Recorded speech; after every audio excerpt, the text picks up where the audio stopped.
Welcome back, everyone, to another episode of the Irish Breakdown Podcast, brought to you by our friends over at FanDuel.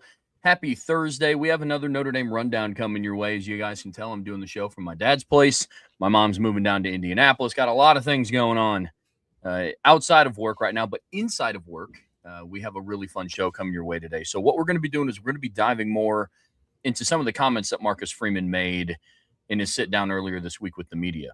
Now, some of the topics that we're covering today, the quotes are more so like backing up some of the things that we've talked about over the course of the season rather than we're only talking about the quotes and then we're going to move on. So in part one, we're talking about the need to start fast this season. We're going to talk about some of the quotes that Marcus Freeman had around it, the work that they're putting in to start fast. And then we're going to have a really good conversation around like why it's important. It's a different outlook this season. What are the reasons for optimism and why we think that they're going to be able to start fast? Then what do we think it looks like? Because let's be real about something. Starting fast against Wisconsin and Rice is going to look a lot different than starting fast against Miami and Texas A&M. Yeah. Part two of today's show, we're going to be diving into the 5 for 5, which is something that Freeman talked about in his sit down. And we're going to talk about the impacts there, how our mindset about it has kind of shifted a little bit since we first heard about the rule. Part three of today's show, we're just going to talk about Notre Dame's lofty expectations overall, man. I mean, Vince, we talk about it all the time between their odds on certain sports books and ESPN and CBS Sports and how Notre Dame is viewed going into this season. We're going to talk about Marcus Freeman's comments about that.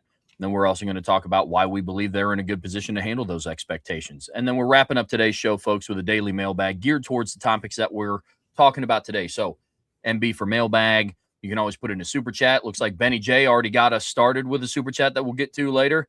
You can always put in a super chat. Those get bumped up to a top. MB for mailbag, mailbox emoji. Vince, how we doing today, my man?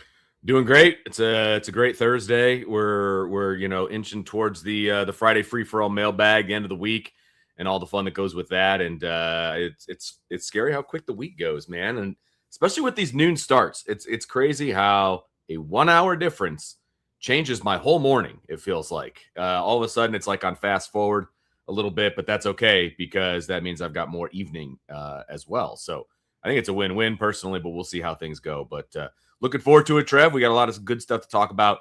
And I want to say this. I also really appreciate the fact that Marcus Freeman does these sit downs because, we're in July. Like July is historically the worst sports month of the year because there's just really nothing going on. We got treated to the World Cup, which was at least something different. Baseball, but that's it. The rest is just looking forward to fall sports.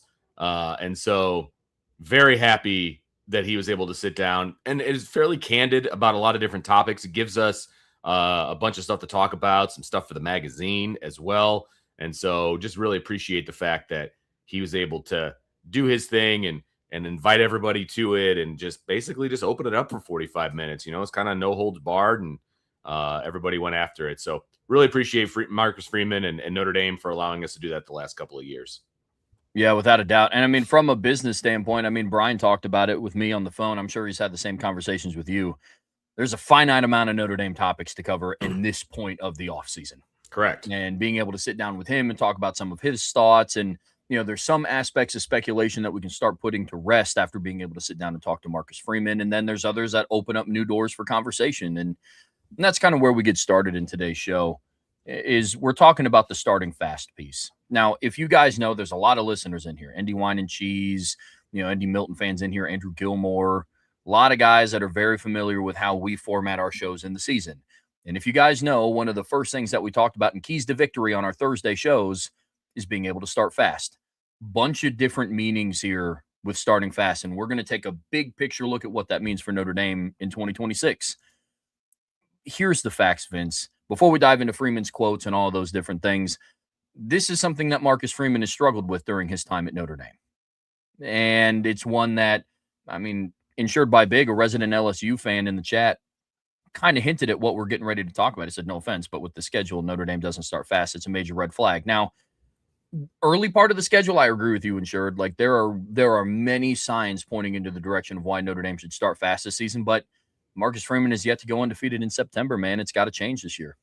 Well, and that's the number one thing that needs to change. And obviously the schedule sets up very well for that to be a possibility. But, at the same time, we've never we haven't sat in a July prior to a season and thought, man, it's going to be hard to start fast with NIU and Marshall on the schedule. Like, that's going to be tough to go undefeated.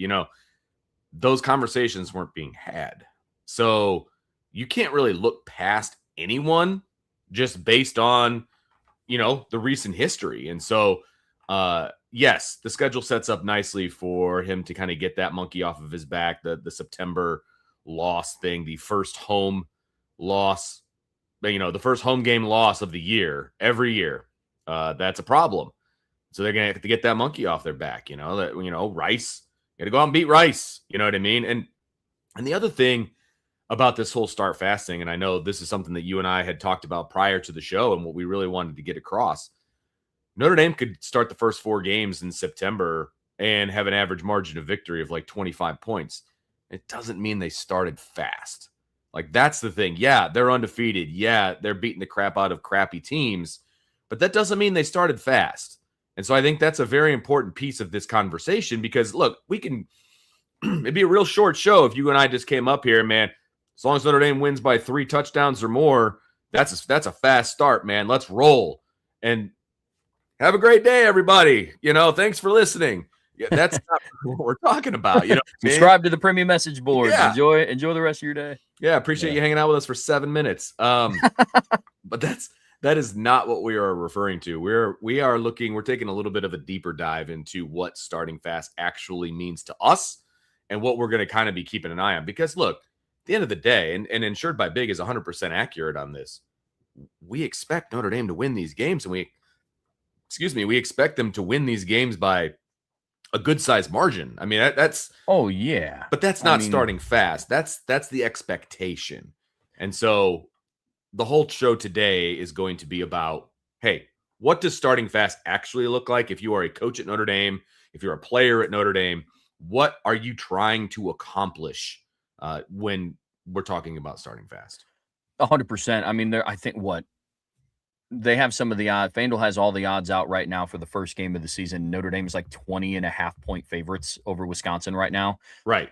If they cover, we're not box check. They started fast. Exactly. Like, that is such a good point, man. And so when we dive into this, one of the biggest questions that we get, and we've gotten them in mailbags and buy so holds, it's, buy so hold, Notre Dame is putting in the work to start this season faster. We'll get a super chat in and a mailbag, and it's, hey, is Notre Dame putting in the work? Is Marcus Freeman doing the things to start fast? And so he addressed that in the sit down. When he was asked about self-scouting on how to avoid the September loss, he said, everyone in our program was self-scouting. I don't care if you're doing media, recruiting, nutrition, or you're doing athletic training, if you're in the weight room or sports science, everybody was challenged to evaluate our process. We've slightly changed some things, and we believe this is the right way. It started in the winter. How many weeks of training? What exactly are we going to be doing? When do we want to incorporate football into workouts? What date did we want to start doing position drills? What is our emphasis each day? Is there a certain situation we need to hit more? It's those type of quotes that I like. It's a peek behind the curtain, but it gives us the answers that we need to ask, hey, like, what are they doing to change it? But he did insert this caveat. Said, but I don't think it needs to all be blown up. It just needs to be enhanced, which I think is a very key part in this. He said, I think that's what we've done. And we'll do the things we're going to do in fall camp in terms of how we practice, what we're practicing, when do we go into scout team, things like that. And I'll let you know after week 1 or 2. It's hard to evaluate, especially in the season. But I think there will be certain things that I'll be able to see. The biggest things we can't do is beat Notre Dame. We've got to make sure guys are healthy. How are we executing and looking at all of those different things? The big plays we gave up defensively. Why are we having big plays or not having big plays offensively? All of those things will be and have been evaluated and will be evaluated after the first couple games. And I think that's where we got to start with this. Yeah, I think the self-evaluation is key. And any good coaching staff, let's be honest, any good professional, whether you're a coach, whether you're a salesman, whether you're a parent, self-evaluation, self-scouting is key to being successful moving forward. I mean, as a parent, I look back at how I deal with my children, and it's like, okay, well, that really didn't work out too well. The next time this comes up, I'm going to adjust the way we do things. Or them doing homework at 11:30 at night every night probably is not the healthiest way to go about things. So let's adjust and move forward in a different way. we actually just received the calendar for Hillsdale football, and he maps out literally every single day for 12 months, and he sends it out. He's like, this is what we're doing. And I did a little comparison between last year and this year, and they've adjusted the way their practice schedule lays out and what they're doing and different kinds of things, like, because they had success in some ways and they didn't have success in other ways. It's what you do. Sure. You adjust some things, you move some things around, whether it's the meal time, whether it's game day prep, whatever the case may be, right? It's the same thing at Notre Dame. It's the exact same thing at Notre Dame. Marcus Freeman has actually been excellent at self-scouting. I think that the fact that he says everybody in our building is involved in self-scouting speaks volumes. He doesn't say stuff that isn't actually happening. Like that's just not who he is. And so the self-scouting piece, I think, is really, really important, because no matter how good you are, no matter how successful you are, there are always things that you can get better at. Always. You can always evaluate yourself, and you can always have other people evaluate you as well and take those opinions into consideration. And I know Marcus Freeman does those kinds of things as well. And so I think that's so important, especially when it comes to how they start off the season. The September thing is real. There's no doubt about it. When he was asked about September, he went into self-scouting like that. That's what he talked about. And they have to at least slightly change the way they prepare and the way they do things so that they are more successful at the beginning of the year. And they're not on their heels to start the season. Like, that's the last 2 years, that's been the case, right? I mean, you lose to Northern Illinois, you got to win every game moving forward. You lose to Texas A&M and Miami, you got to win every game moving forward. There's you can't mess up. You know what I mean? Like it's razor thin, the margin of error. You cannot mess up. And so, hey man, it'd be nice to kind of get through a few games and not have to be on your heels and be in like win or go home mode, for 3 months. You're diving into the conversation of why is this important, and I couldn't agree with you more. The margin for error this season is smaller. I mean, look, Notre Dame can't afford to go into mid-October with a loss. Just can't. But this would also be the first time in Marcus Freeman's career that they don't enter mid-October with a loss already on their schedule. In 2022, you lose to Ohio State early, you lose to Marshall early, the list goes on, but that's why this is important, because some might be able to look back and say, it's like, well, yeah, look at the schedule. They should, and which is true.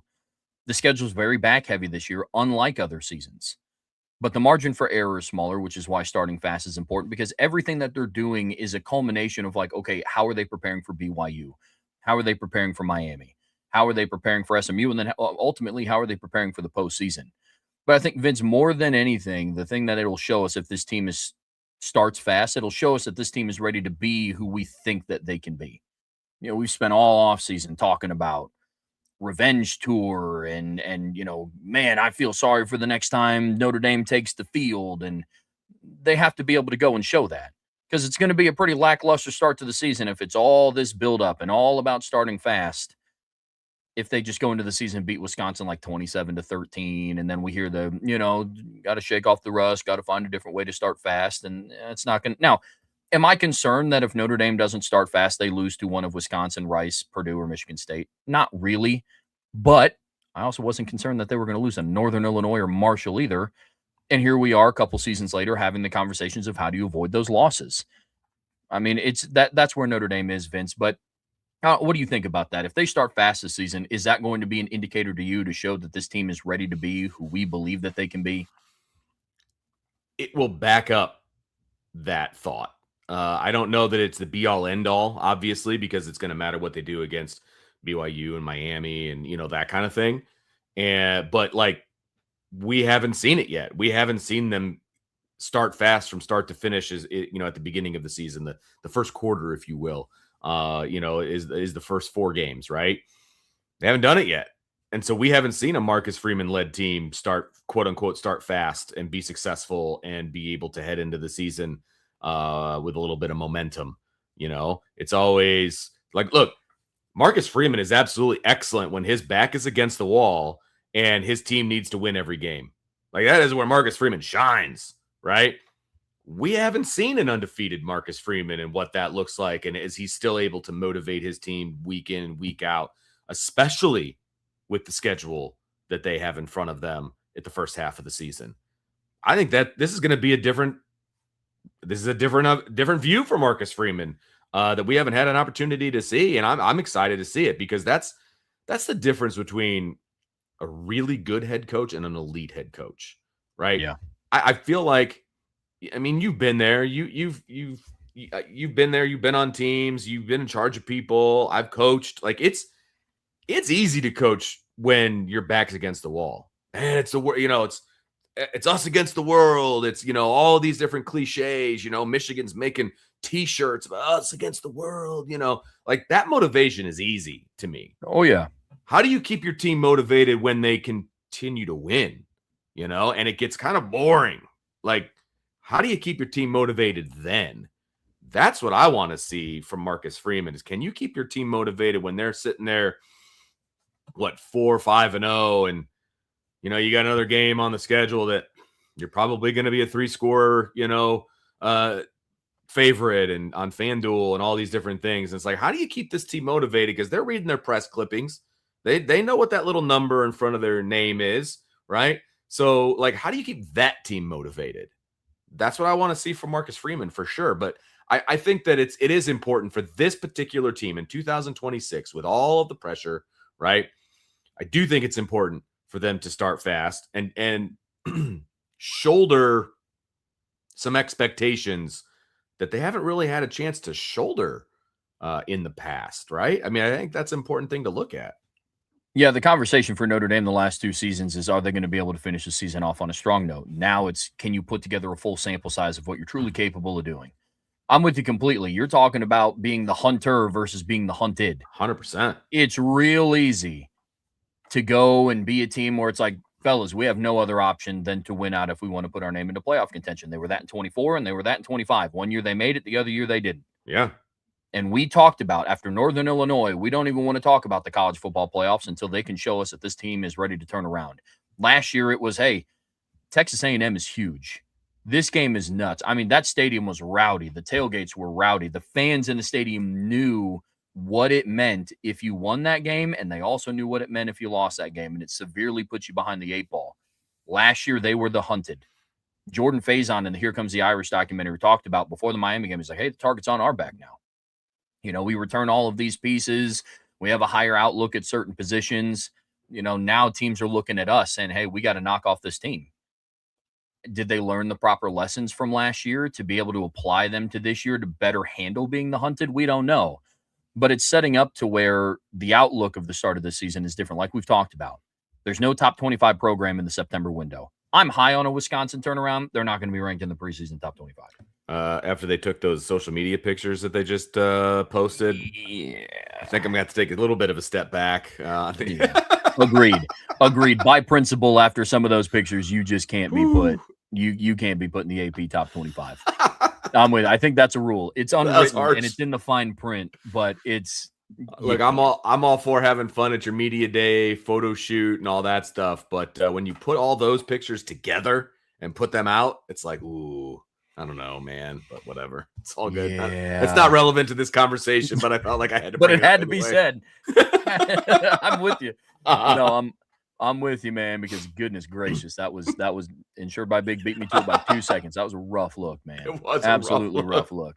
But Wisconsin won't be a preseason top 25 team, and I'm willing to bet the rest of the money that I'll ever make for the rest of my life that Rice, Purdue, or Michigan State will also not be preseason top 25 teams, unlike other years.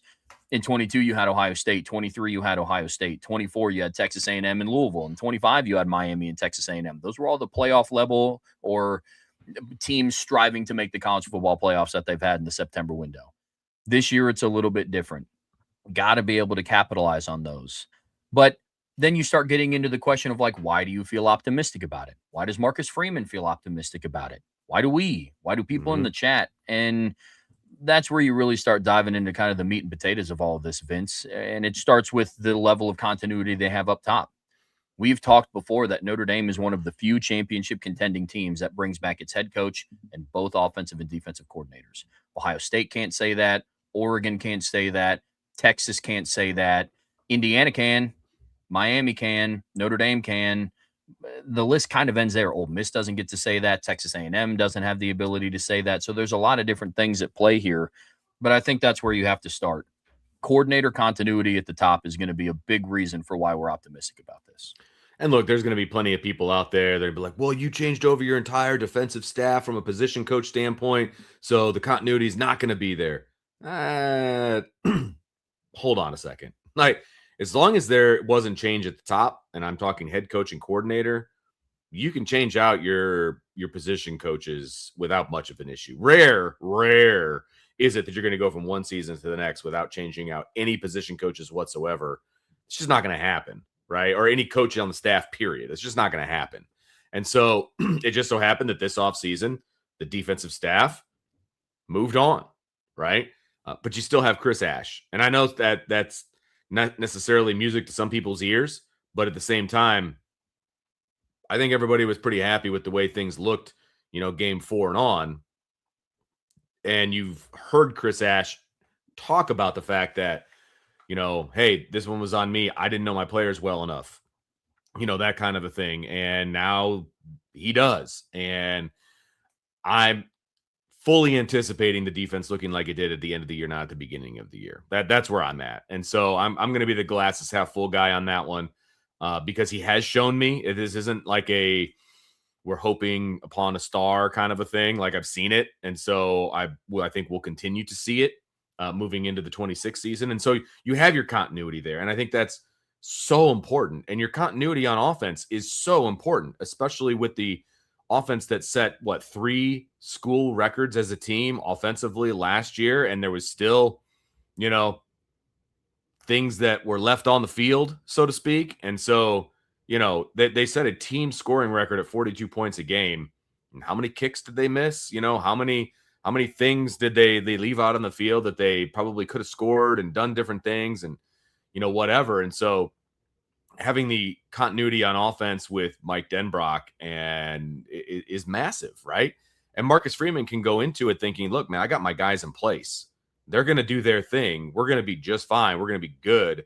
And the same thing with the players. I heard you guys talking yesterday about how, when a position coach comes in, they got to earn the respect of the players. They're the new guy, right? That's what Brian was talking about. They're the new guy. It's been seamless. They've been able to do that. They've been able to ingratiate themselves with the players. Those players respect those coaches. And so now it's like, let's roll. And so I think that's huge. I think knowing that you've got the 2 coordinators and a head coach and everything that they bring to the table, all back from last year, is a huge piece of our thoughts of where Notre Dame can go. Huge. You talked about players, Vince. I echo the same thing about having a returning starting quarterback. Last time Notre Dame had a returning starting quarterback, they went undefeated in the regular season, played for the ACC Conference Championship, their 1 year in conference, and made a spot in the 4-team college football playoff. Yep. Now, I guess there's no ACC championship for them to contend to. That's okay. Contend for this year. I would argue that if they were in the ACC, that they would be contending for the ACC title this year with Miami, but different conversation for a different day. I know some of the Miami fans can get a little bit upset depending on what we talk about with the Hurricanes, so we're going to chair that conversation until we get to the season. But they do return a starting quarterback, and I've heard multiple national analysts. It's not just us. I've heard Greg McElroy talk about this. Kirk Herbstreit talked about it yesterday on the show with Pat McAfee. I've heard CBS Sports talk about it, ESPN, that they believe that CJ Carr and Mike Denbrock return arguably the best quarterback coordinator duo in college football this year, which makes sense. Julian Sain has a new offensive coordinator. Dante Moore has a new offensive coordinator.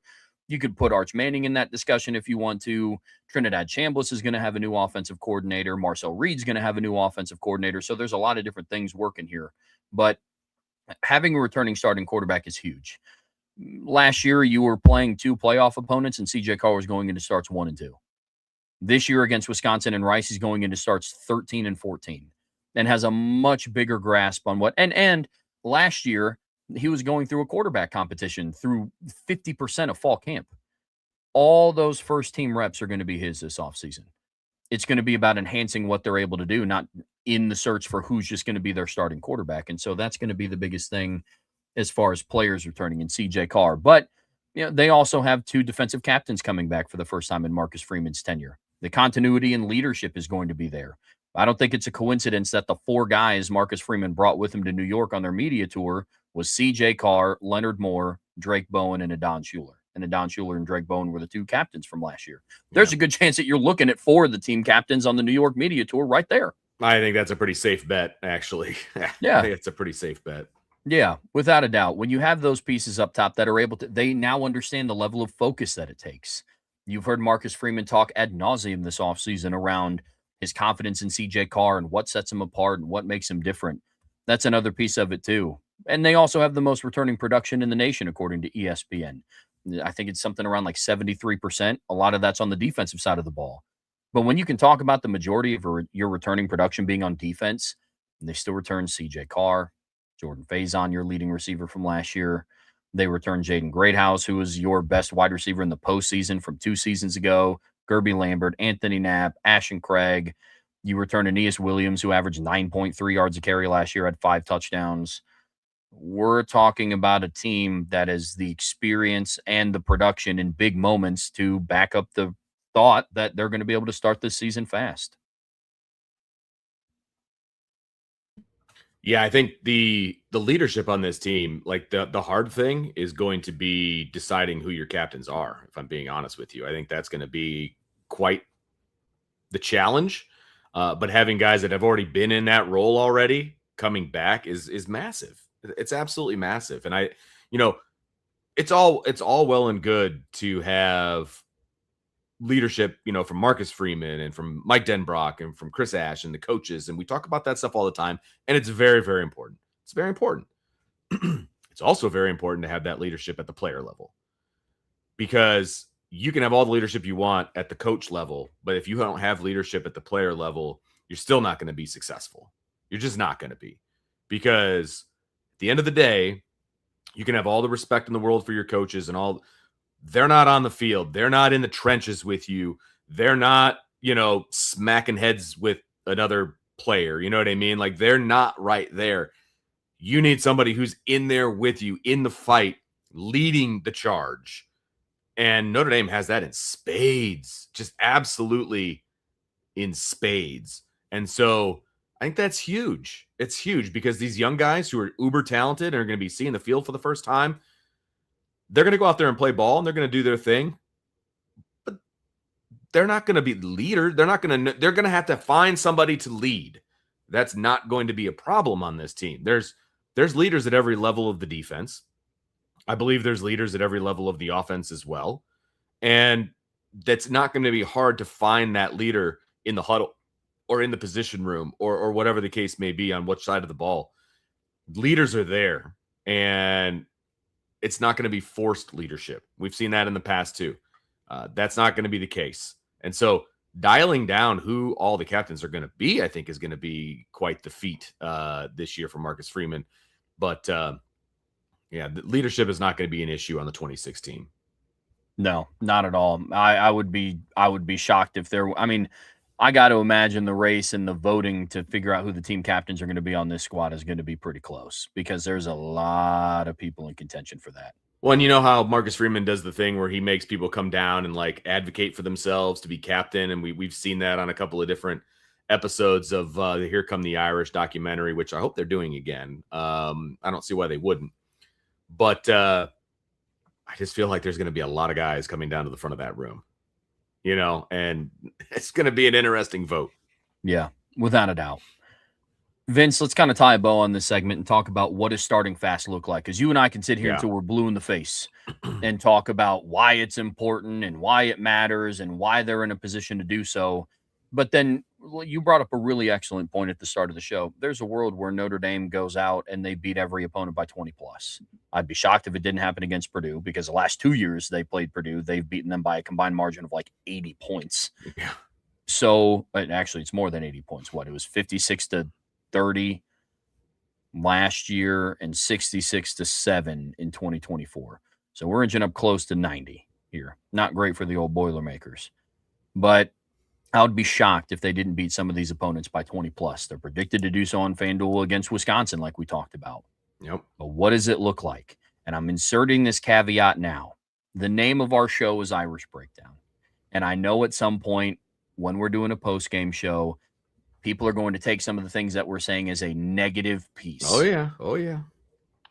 I say that to say, refer back to this conversation that we're having right now of what this has to look like. Because Notre Dame could, in theory, just roll the footballs out and they could beat Rice in the same way that they beat Tennessee State in 2023. But that was a sloppy start to the game for Notre Dame in 2023 against an FCS opponent in a season opener. Here's the facts, folks. Marcus Freeman is yet to beat an FBS opponent in a home opener. His only win as head coach in the home opener at Notre Dame is against Tennessee State, an FCS team. Got to change. Yeah. Got to change. And I know people are like, well, yeah, but this year it's Rice. And it's like, okay. And in 2022, I was like, yeah, it's Marshall. Yeah. In 2024, I was like, yeah, it's Northern Illinois. That is something that has to change. And so here are some of the things that we believe that need to happen. And first and foremost, Vince, it's about high level of execution on both sides of the ball.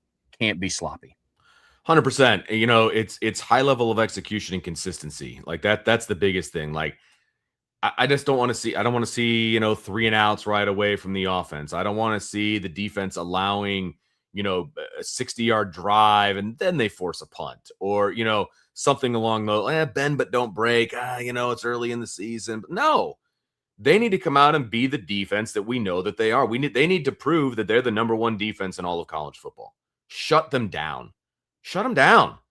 And offensively, the same thing. Like, you need to go out there. I'm not saying just drop back and chuck bombs every single time and just outrun the opponent and things like that. Yeah, you know what? Notre Dame has a better roster than Rice. I know that that's going to shock some people, and maybe people are going to be a little scared to admit the fact that Notre Dame has a better roster than Rice. And all due respect to Lou Holtz, rest in peace. Notre Dame's better than Rice in all facets of the game. So could you just line up and throw bombs all day? And yep, you could do that. Don't do that. Come out, run the offense, right? You're a line-driven team. You are, you want to run the ball first. Yeah, run the ball, right? Could they just run the ball against Rice, for example, just over and over and just pound it between the tackles? Of course you could. But no, run the offense, right? That's what I want to see. I want to see, the run pass mix to be what it's going to be against BYU and against Miami from a percentage point, right? Depending on what the defense gives you and things like that.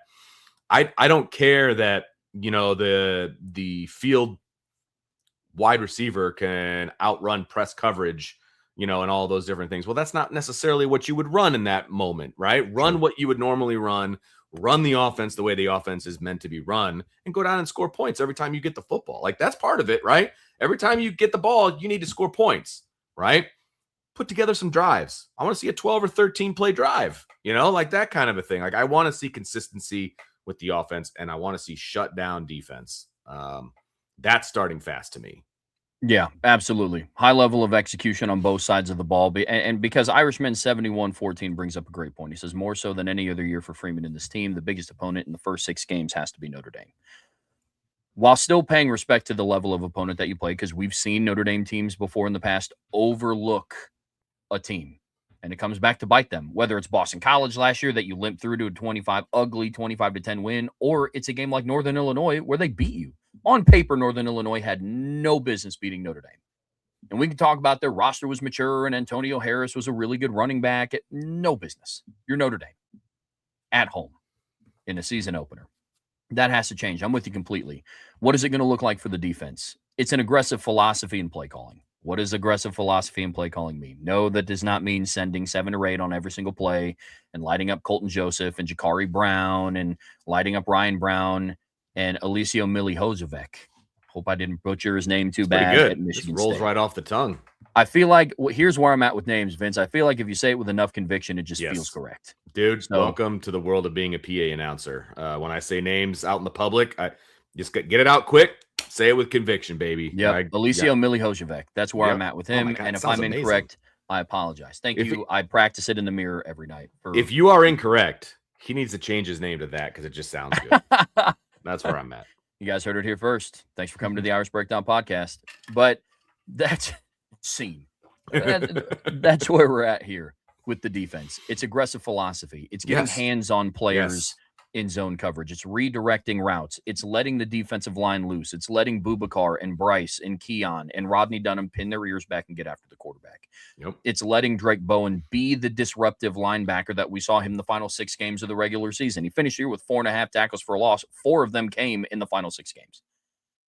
Be that version of yourselves.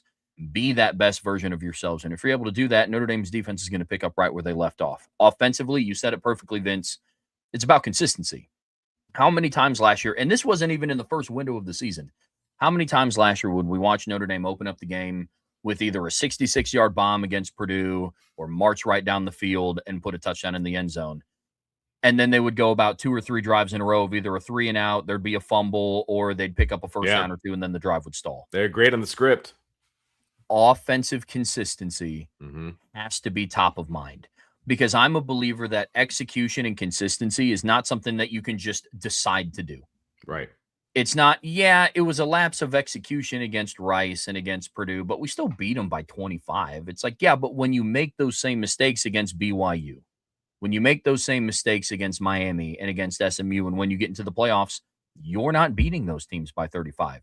Prime example, they were not executing against Penn State in the first half, and it was 10-3. And then they started executing at a higher level in the second half, and they outscored them 24-14. That is not a coincidence. Not a coincidence in the slightest. That's where they have to be. So what you're saying is you're in favor of execution. Hey. Sorry, had to do it. I prefer it. That's too easy. You set me up. You put it on a tee. I know, man. I know. I felt like I was spitting, and then I started talking about execution too much, and I was like, I might as well be the head coach from Florida State in 2021. That's fantastic. Yeah, that's great. Man, that's tough. But that's BK-esque. It is. No, you're absolutely right.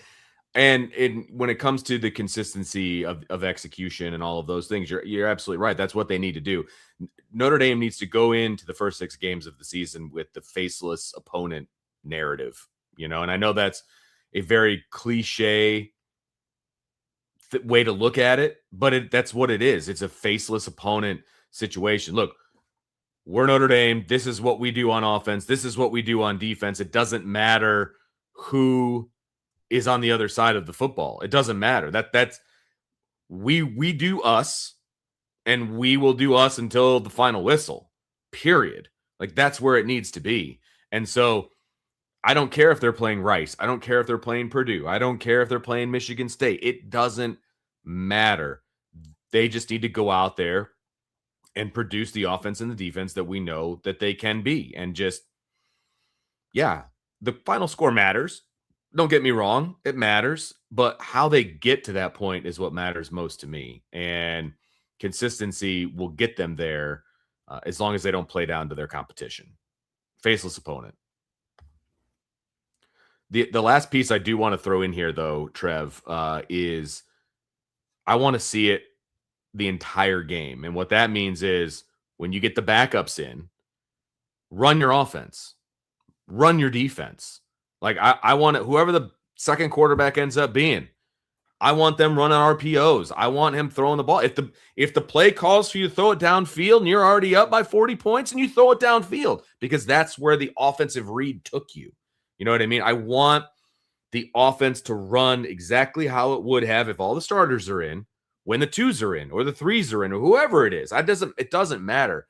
And that starts at the top, right? With the head coach. And Marcus Freeman, it's like, okay, hey, we got all the backups in. We got all the starters on the sideline. They're all chilling. They're hanging out. They're rooting for the guys that are on the field.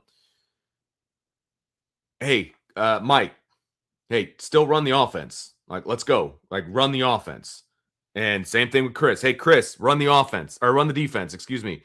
Stay aggressive. Do you, I want to see that all the way through. Yes, there's a point where you take your foot off the gas, and I'm to a degree, I'm okay with that. You just run it down the middle, things like that. Okay, fine. But you know what I'm saying? If you're going to put the second team in at the beginning of the fourth quarter, or the middle of the third quarter, or whatever the case may be, run the offense, run the defense, let your guys out of the box and let them produce because eventually those guys are going to be the first team guys. So they got to be ready to do it. So I want to see it all the way through, whistle to whistle. Yeah, agreed. I think Pitt 2025 is a perfect example of what you're talking about. Notre Dame let their foot off the gas, and Pitt came back and made that a closer final score than what really it should have been. Exactly. If you're truly going to leave no doubt this season, if you're Notre Dame and Marcus Freeman, then you have to leave no doubt. And that's where you have to be. I'm with you completely. Vince, let's talk about this new 5-for-5 eligibility rule here on the Irish Breakdown podcast, brought to you by our friends over at FanDuel. And this was another one of the topics that Marcus Freeman discussed during the media session that he had earlier this week. And I'm not going to lie, when this first rolled out, I was hesitant on what that would mean, especially for programs like Notre Dame, Ohio State, because my mind immediately went to the impact on the back end, not the impact on the front end. My mind went to I get it would impact like Luke Talich, Jordan Faison, Elijah Hughes. But then Freeman made some comments and we had some discussions in the show about what it actually means. And it kind of changed my opinion a little bit. We had a buy, sell, hold question about it. I think it was Salty who asked, what could the potential impact for 5-for-5 be at elite level programs like a Notre Dame, Oregon, Ohio State? And we talked about it at the time. It's like, look, man, at a program like Notre Dame, most players that they recruit are not going to be 5-year guys. Right. The 5-for-5, in my view, and I know it's early, is going to have no impact on Rodney Dunham if he stays healthy and has the type of career that we think that he's going to have. The 5-for-5 impact is not going to have anything to do with Julius Jones Jr., player coming down the pipe. But Marcus Freeman talked about it in his sit down earlier this week, and he had some really interesting conversations about it. He was asked on the benefits of the 5-for-5, and then he also talked about the negative side of it. And so when he was asked about the benefits, he said, I think this is beneficial for both players and coaches. Coaches don't have to decide what 4 games we're going to play this guy. They don't have to have that conversation where your team needs you to play in game 5, even though maybe your agent's telling you not to. And that kid doesn't have to have that conversation with his coach. Well, coach, my agent and my family's telling me not to play in game 5. You need to be able to play freshmen at certain times, no matter if they play a game in 4 games or not. And I think that's just beneficial for so many people that this 5-for-5 went through. Then he went and doubled down on it in the second session. He said it's good for both parties, the student athlete, but also the coaches. So coaches don't have to make a decision on what 4 games are we playing them. Do we want to save them for the 4th game in case we need them? We got to have a tough conversation. We need you to play game 5. And this kid talking to his agent and his parents, and they don't want him to play game 5. That's tough on a young person. It's tough on a coach. Now that a young person doesn't have to worry about his parents saying, quote, you can only play 3 games or 4 games, don't play another one. I think it's really an added benefit for all parties, and I think it's going to be something good moving forward. And Vince, I think that is such a good level of insight into this, because our minds immediately went to, okay, I guess what 4th-year senior has the ability to come back next year? And we completely disregarded this means the 2026 freshman class has an entirely different outlook this fall. No, it's massive. And I think that, look, I'm in an interesting position because my son plays college football and he just finished his freshman year. And we had this discussion with his coach about redshirting, and sat down, decided he was going to redshirt last year, the whole thing. And so, we're watching a game. It, like, on the other side of this wall on the TV, we're watching one of his away games because he wasn't on the dress list, decided to redshirt, the whole deal. Kid ahead of him gets hurt. So much for that red shirt, and we had conversations about why this is good, and you can get a 5th year on the other side, and all these different things, and go to grad school and blah blah blah. And then in an instant, that red shirt was gone, right? And so he was bummed at first until we had the conversation, like, dude, now you're the starter, like, go out and get it. And obviously that went away, but still you get yourself in a mentality of, okay, well, I'm redshirting this year, just going to get better, ready to roll for the following year, that kind of a thing. And then, it's gone. And the conversations that you have with coaches are tough sometimes, like you had mentioned, a Marcus Freeman has to go to a 5-star freshman and be like, look, we played you your 4 games. We got to sit you now because we don't want to waste another year of your eligibility. I mean, that's a legit conversation that you got to have. And those are tough conversations to have. And then now with NIL era and the transfer portal, and all these different things. You've got guys now. God, help me out here, Trev, because I can't remember the guy's name off the top of my head because I'm an idiot. But the defensive back who basically quit the team after playing in 4 games and was sitting in the stands like 2 years ago. Jaden Mickey. Thank you. Jaden Mickey. Like, we go down on the field after the game, Jaden Mickey's in the stands next to the tunnel, like, yeah, let's go, guys. Like, it's just like, that would have never happened if the 5 for 5 was there. He would have just played out the year and still had his years of eligibility after that, you know? And so I like the fact that now all of that is stripped away. All of it. You're not having these conversations anymore, no matter which direction it happens to be, whether it's the player asking for a red shirt or the other way around. No more medical red shirts. No more, we got to keep track of games and all these. Like, that's all out the window now. It is so now streamlined. It's 5 for 5. You got 5 years to play 5 years. And so if you're healthy for 5 years, congratulations to you, sir. You get to play 5 years of college football. Awesome, right? If you get injured, well, you get injured. You know, it's like the NFL. You get injured, you don't get that year back. You don't get an extra year added to your contract. You know what I mean? If you're in the NFL and you have a season-ending injury, that's not how it works. Now, do you still get paid? Yeah. Well, now you're in college, you still get paid. You still get your NIL money and everything else, even though you're injured. So I just think it makes a ton of sense. And it just streamlines everything. I personally do not see the negative to the 5 for 5. I think it's fantastic. I'm very interested to see what Marcus Freeman has to say from a negative standpoint. But as of right now, it's about as positive as it can be right now, because I just think the streamline just makes so much sense. Yeah, to your point, the only thing that he mentioned about it being a negative are just some of those tough conversations, because here's the other side of the 5 for 5. What if you have that player that's played 4 years, showed up to practice every day, went to all the workouts and every film session, kept his grades up, already graduated from Notre Dame? And the tough part is with the 5 for 5 and the ability to play younger and in some cases more talented players, you have to have that tough conversation as a head coach. So he went on to say the negative side is those are the difficult conversations you have to have. That could be telling a kid to graduate, and then after he graduates, it's probably best to go graduate and go grab your transfer scripts. Those are difficult conversations that you have to have. I don't think it's going to affect your roster that much because there's not that many people that are really in play to come back. He was talking about Notre Dame's roster this year. You know, I'm thinking of players like that are up for debate for it. If Luke Talich wanted to come back to Notre Dame, I don't think Marcus Freeman is sitting down with him being like, hey, you might want to go get your transfer scripts. Yeah, no. Like if Jordan Faison wants to come back, Right. I don't think he's like, hey, buddy, appreciate you, but Come on back, fellas. Come on back. 100%. Yeah. But he said that's probably one of the negatives. But I'm with you completely. I think this is an overall positive for college football and a step in the right direction because, you know, for all of the players who do leave after 3 years, you have the stories of here's this quarterback going into year 8 at his 7th different school. You have Muhammad Toure because of injuries coming back to play his 8th season of college football. 8th season. Muhammad Toure was in college when I was in college.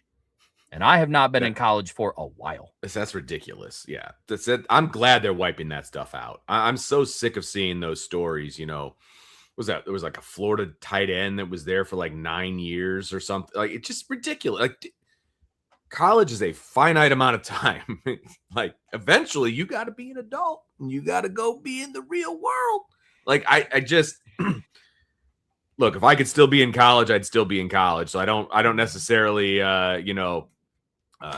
I'm not looking down on those guys. They're trying to extend their childhood basically as long as possible. I got no problem with that, but I do have a problem with that as a fan of college football. Like, there should be no 28-year-olds playing against 18-year-olds. It's just ridiculous. It's ridiculous. I don't know if I would physically be able to handle the task of going back to college. Yeah, and we're talking like from a student aspect. Yeah. Yeah. I don't know if that'd be in the cards for me. Yeah, the only thing I think I would really appreciate from a college standpoint is the dining hall. Like, I'd be okay with being that. able to go and swipe your ID card to get a all you can eat buffet every This is what I'm day. saying. It's my son actually said that this morning. He's like, I'm excited to go back to school, but I'm really excited to get back to the dining hall. Man, like, we never have enough food for him. You know, dude, My wife and I were talking about that the other day. We went to the store, and you guys know how expensive groceries are. And it's not like we're buying top shelf stuff. It's like Right. we're buying like non-name brand generic value things. And we go through the checkout line. It's like, dude, I just spent $150 on bread and eggs and Kraft singles. Like, we're not getting Frosted Flakes, we're getting Flaky Frosts. And Yeah, we're getting, absolutely. we're not getting, we're not getting Cinnamon Toast Crunch. We're getting toasted crunchy cinnamon. Like, it's all the off-brand stuff. And I'm like, dude, this is just $150. Take me back to the day when I could go inside the calf, swipe my ID card, and have 19 bowls of cereal if I wanted to. Yep.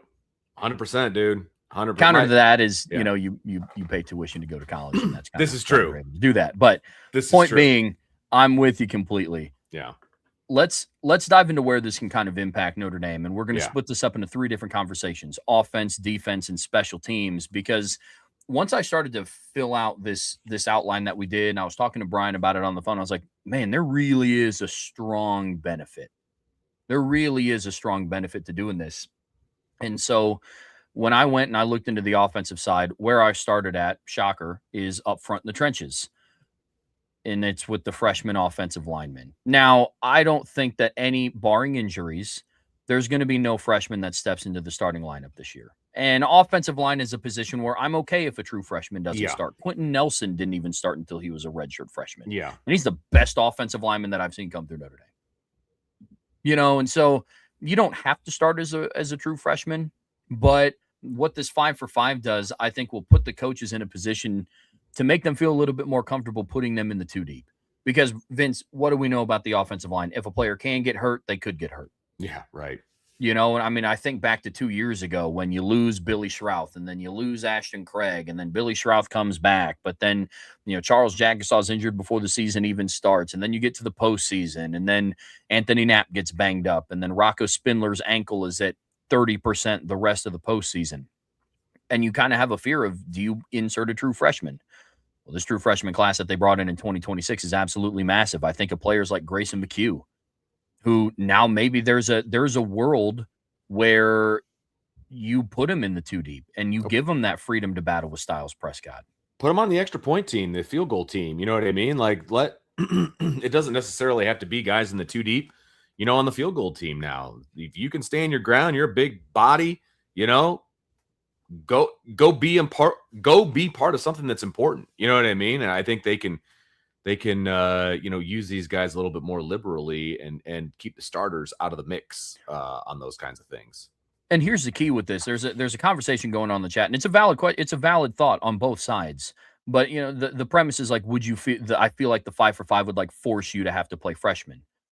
At the end of the day, we're having a conversation around players earning a spot. You don't 100%. get played just because you're a freshman and the 5-for-5 is passed. And sometimes for coaches, like, the redshirt thing was almost an excuse not to play certain kids. Sure. You know what I mean? It's like, well, we're not going to play him anyway. Hey, man, we're just going to redshirt you this year, get you better for next year, that kind of a thing. And so I guess that could be looked at from a coaching standpoint as kind of a negative side of things. Is like, well, yeah, you're eligible to play, but we don't got a spot for you right now. So you just work on getting better. You spin it positive, obviously, but like, they don't have the cover of the redshirt thing anymore to not play kids. So I mean, yeah, there's that for sure. Yeah, and it's a completely fair thought. Like, Andrew, I know sometimes we can go back and forth. I'm not saying what you're saying is ridiculous. It's a fair thought. But Marcus Freeman, Joe Rudolph, Mike Denbrock, Chris Ash, any of the coaches that we're getting ready to talk about here aren't just going to insert a freshman for the sake of playing a freshman because 5-for-5. 100%. They're going to put them in a spot to succeed. But what do we know? We get a bunch of questions on the show about, hey, what is the post-insert player here era going to look like? Well, the future is now. The future is now happening. Mm-hmm. And now you can start to prepare yourselves a little better with this 5-for-5 rule. And it's not so much, well, they were a redshirt freshman. We gave them snaps at the end of 4 games. I go back to the layout of Notre Dame's schedule.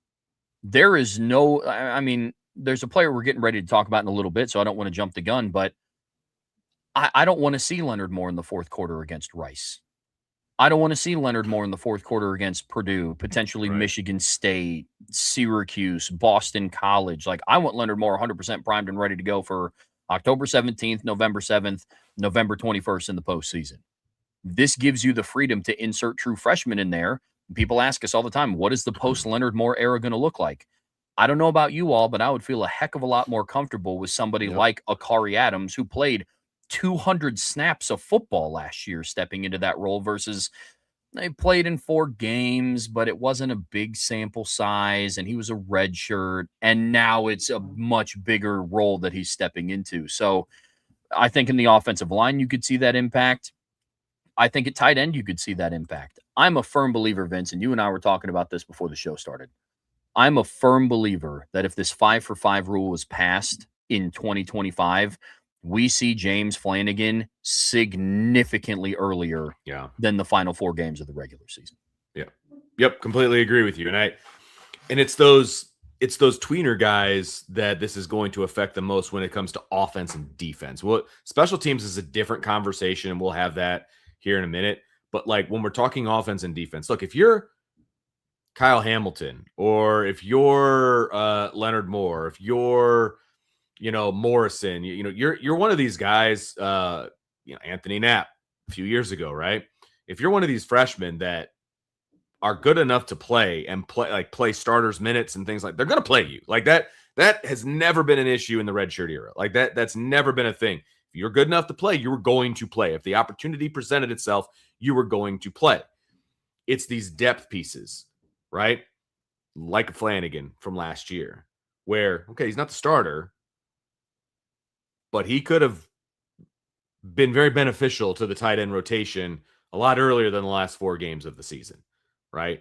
That's a great example. It's those guys that aren't necessarily starters, but guys that could rotate in. That's where we're talking about this making a difference, where those guys are going to get more time, where those guys are going to get legitimate time. Not, okay, man, well, it's August right now. Here are the 4 games that we've slotted for you to play in. We need you to be ready to play in those games. It's going to be games 2, 7, 9, and 12. Like those are the games that we see you playing in, or, whatever the case may be, whatever the plan is. Every place is different with how they did it. But now everybody's available all the time. And so it's a legitimate depth chart now, and you don't have to worry about red shirts and, all these different things. Best are going to play. The best guys are going to play. And that includes in the rotational type of thing, where if a guy had already burned his red shirt, he gets the rotational snaps as opposed to the freshman who hasn't burned a red shirt yet. You know what I mean? So I think that's where it does make a massive difference on offense and defense. Yeah, absolutely. I mean, I go back to last year and you sticking with the James Flanagan example. What happens if Ty Washington gets hurt? Right. He was your number 2 guy. Cooper Flanagan's already out. The coaching staff last year would have had to have a conversation of like, okay, well, do we just thrust Jack Larson in there to be in a run blocking role? How do we manage that? Whereas this year, it's like, okay, well, if you suffer injuries in the tight end room, you can play Ian Premer, and no matter what, he still has 4 years to play at Notre Dame after 2026. Awesome. It's awesome. And that's what I love. But here's what I love about it the most. It's whether you play him or you don't, he still has 4 years remaining. So, that's how I look at this. But yeah, you're going to see the impact at tight end.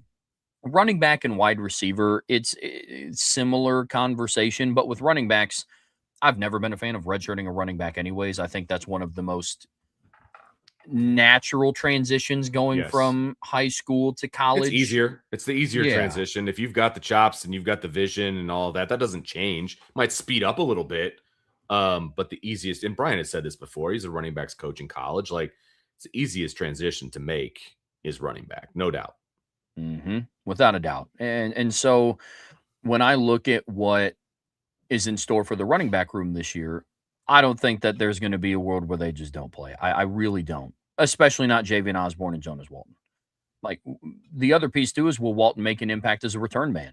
I think he has the opportunity to be one of the most lethal return men on the roster. But if this 5-for-5 rule wasn't passed, do they sit down and have a conversation about, like, do we want to burn his red shirt as a kickoff return man though? Exactly. Now you don't have to worry about that. Right. 100%.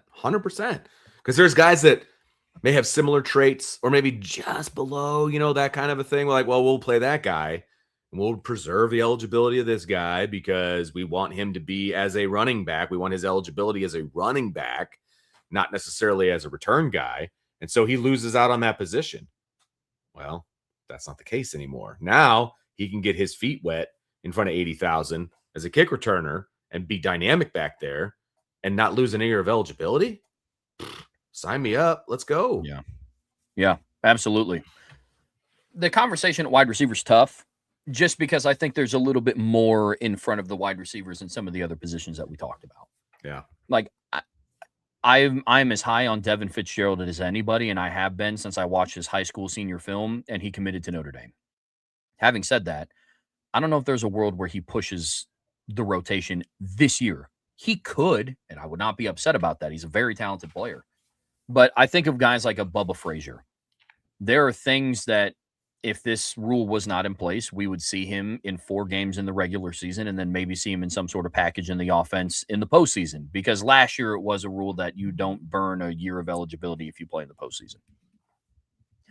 This year, however, I think that you can start to see that. You don't have to wait to see the Bubba Frazier package because he's one of those offensive skilled players where you just got to get the ball in his hands. And I think you could see the impact there as well with the 5 for 5. Quarterback is where I think the conversation starts to get really interesting. And here's where we're at, Vince. The post CJ Carr era is coming. I don't know when. I know. I don't know when it's going to happen. I don't know if it's going to be after 26. I don't know if it's going to be after 27. And I am willing to bet, though, that I don't see CJ Carr's not coming back for a 5th year. Comfortable in saying that. There's just no way. Fair. I think that's fair. So the post CJ Carr era is coming whether we wanted to or not. And Marcus Freeman is walking into a very interesting position with the number 2 quarterback this year. This is the first time in quite some time, even before he took over as head coach, that the backup quarterback has not played like a single snap. I don't mean a meaningful snap. I don't mean the backup quarterback hasn't had to come in and start. I mean an individual snap of college football. Blake Hebert has yet to play a snap, and then obviously Teddy Gerard and Noah Grubbs have yet to play a snap. Now you're in a position where you don't have to worry about burning somebody's red shirt, especially if one of the true freshmen in Teddy Gerard or Noah Grubbs wins the number 2 job. You don't have to worry about burning their red shirt. Any moment that you want to, whenever you're ready to pull CJ, you could play Noah Grubbs in theory in all 12 regular season games at the end of games. Now, there's 3 in my mind for sure that I don't think we're going to see the backup quarterback, but the other 9 are up for debate. And you don't have to worry about burning his red shirt because now he's going to have 4 years regardless. So quarterback, I think, is an interesting conversation, but it always is. We're very intrigued of who's going to be the backup quarterback at Notre Dame, but it's also one of 2 position groups on the field that I don't want to see the backup quarterback at Notre Dame out of necessity. Nope. If Notre Dame's winning by 50 points, then yeah, I would love to see one of Blake Hebert, Noah Grubbs, or Teddy Gerard. Or multiple of them. Yes, exactly. Yeah. I do not want it to be out of necessity. Quarterback and boundary receiver are the 2 positions on this entire team where I do not want to see the backup out of necessity. Now, in that same vein, let's talk about the defense and what the 5 for 5 rule does for them. Vince, where it starts, there are 3 talented defensive backs that I think have the opportunity to play this year. And with the 5 for 5, I think that's a much bigger possibility. And it's cornerbacks Kari Adams and Aiden Pouncey and safety Joey O'Brien. Yeah, and I think that this obviously highlights the depth of the defensive back room. There's no doubt about that. We heard that Joey O'Brien's going to be healthy, ready to go for fall camp. So media is going to be salivating to see what he can do when he trots onto the field in just a helmet on August 6th. But being able to see those guys in meaningful moments, I think, is going to be important. And by meaningful moment, I don't even mean just like mop-up duty. I mean like, could you get them a series? Give them a series at the in the middle of the second quarter. That kind of a thing if they're in the 2 deep. And they're not afraid. They're not going to be afraid to put them in the 2 deep if that's where their talent puts them. Trying to save a year of eligibility. Oh, man, well, we really want Kari Adams to be here, in 2028 or 9 or whatever the case may be. So we're only going to give him 4 games, or we're only going to, put him on special teams for 4 games or whatever. Well, now he's got an opportunity to be in the 2 deep. And if you're in the 2 deep, you're going to rotate. And that's what I want to see. And then a year from now or 2 years from now, when we're talking about one of those guys stepping into the starting lineup, it's not just all hyperbolic and guesswork as to what they're going to be when they get in. It's going to be, well, we saw them play against Purdue. We saw them play against Michigan State, in the second quarter when Michigan State was still trying to sling the ball all over the place, and trying to come back from a 3-touchdown deficit, or whatever the case may be. I think this is huge on the defensive side of the football. And it's going to be huge moving forward where guys aren't going to just be starting for the first time and not have any playing time under their belt. We're going to have a chance probably to see a lot of these guys in some meaningful moments because they're going to have an opportunity to be a part of the 2D. I think that's huge. Yeah, absolutely. I mean, look, here's the deal with some of these players in the secondary. The future's now. I think that we can all agree upon that. We've talked through possible scenarios in this show a couple of different times this offseason that there's a world that all 5 starting defensive backs at Notre Dame enter the 2027 NFL draft between Leonard Moore, Christian Gray, DJ McKinney, Breonte Johnson, and Adon Schuler. So I would prefer that Notre Dame walks into a scenario in 2027 where all 5 starters in the secondary are not brand new starters. You know what I'm saying? Yep. I believe that Kari Adams is the heir apparent at boundary. And I also don't want to see Leonard Moore playing in the majority of fourth quarters this season. He missed 2 games last year with an ankle injury. The secondary was just fine. But I want him to be saved for BYU, Miami, SMU in the postseason. Now they're in a spot where Kari Adams can rotate in, and there's no fear of burning a red shirt. Or whatever true freshman inserts himself. And it doesn't have to be Kari, to the point that we talked about earlier, that there's no pressure to play a true freshman solely because of 5 for 5. If Kari Adams earns the spot as the number 2 boundary corner, then play him more often. And you don't have to figure out, to Marcus Freeman's point, which game do you play? Do you save him if you need him in a big moment, or where are you? And so that's where I'm at with this one. Same thing with the safeties. There's a world that they're both gone. No need to wait to get Joey O'Brien on the field with that completely. At defensive tackle, again, similar conversation to the wide receiver room. That will be one where I don't see them playing unless they earn it. But there is absolutely a scenario that Elijah Golden earns it. Very intrigued to see him. Very intrigued to see him in fall camp. But Tiki Hola sounds like he's going to be cleared and good to go for fall camp as well. So the freshman defensive tackles could earn a role. Linebackers, I'll just be flat out not. It's going to be difficult. But where I see the linebackers role coming in and some of the other freshman DBs having a role is on special teams. Vince, we're kicking it over to your wheelhouse. And we were talking about this before the show started. Is there any happier person on the planet that's happier about the 5 for 5 rule than Marty Biaggi? He is by far the happiest guy on the planet because his life just got so much easier because now he can just pick the best guys to be out there, period. And we've talked about, starters being on special teams and things like that. And I still think that there's a place for that. I really do, because you want your best on the field. I get that completely. But now you don't have to have 3 different guys in one slot because you're only allowed to play them 4 games, right? Well, you get 1 through 4, you get, 5 through 8, and you get 9 through 12. And that's how, that's who's going to be our gunner on punt, or whatever the case may be.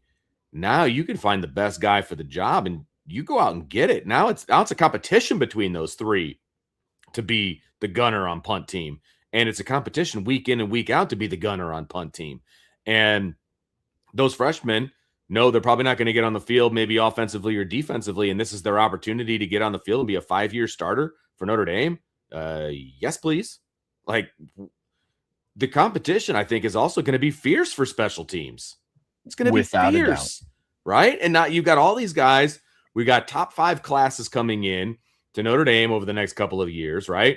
And these guys want to get on the field. They don't want to sit on the sidelines. Nobody wants to sit on the sidelines. Some of these guys are coming in from playing both sides of the football to not playing at all. And you're telling me that special teams is an opportunity to be a starter on the football team? The competition is going to be fierce. And it should be. And you're going to be able to get all kinds of talented freshmen on the field all at the same time without the fear of losing a year of eligibility. I think this is unbelievable. I mean, it forces the guys in front of them to not be complacent. Because, I mean, look, let's be real 100%. about something. As a player, you would get a level of comfortability knowing that the guy that could push you for a certain spot on special teams just can't play another game until the postseason. You know what I mean? Now, I have to believe that Marcus Freeman and Mike Denbrock and Chris Ash and Marty Biaggi would yank somebody if they just stopped working in its entirety if they got complacent. I fully believe that Marcus Freeman would make that kind of personnel change. Having said that, to your point about competition, it absolutely raises the level of competition in practice. It raises the level of play of everybody across the board. And so when I go through and I look at the 2026 class that Rivals on 3 had ranked as the number one recruiting class in the country, not on their composite, but in their own actual rankings, they were the number one overall class. I think of guys like Chaz Smith, Nick Reddish, Thomas Davis Jr., Jacoby Clapper. There is absolutely a world where I see them running down on kicker punt coverage. Absolutely running down on kicker punt coverage. So you're going to start to see that more often. And so that I think this is going to trickle down effect here. That's going to lead us into next season. And you guys know me, I'm a wait and see it kind of person. You know, I have all the, Vince, you've talked about that with Ian Premer.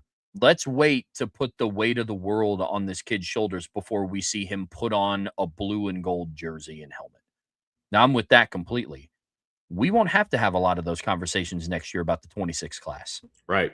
When Leonard Moore leaves and we're like, yeah, I think Kari Adams can get the job done. But the only thing that I still have to reference is his high school film and what he did in the fourth quarter against Boston College. Like, we're going to be able to say, it's like, I watched him play in 7 games last year. I have full confidence that he's going to be able to step in and be prepared for the moment, things he has to work on. But the sample size is going to be much bigger for all of these players. And look, what are we saying here? It's not like Notre Dame is not going to have the opportunity to win a national title if they don't play the freshmen because of the 5-for-5 rule. And Notre Dame isn't just the favorite on FanDuel to win the national title this upcoming season because of the 5-for-5 rule. But what this does is it gives Notre Dame to be in the position to start preparing for the future right now. There's all this talk going around about, what happens in the offseason if the schedule gets adjusted. And I think a shorter offseason, if Notre Dame does play for the national title this upcoming season, isn't as daunting because a lot of your younger players now have more experience. I'm with you, man. I think this entire thing is a huge, huge positive.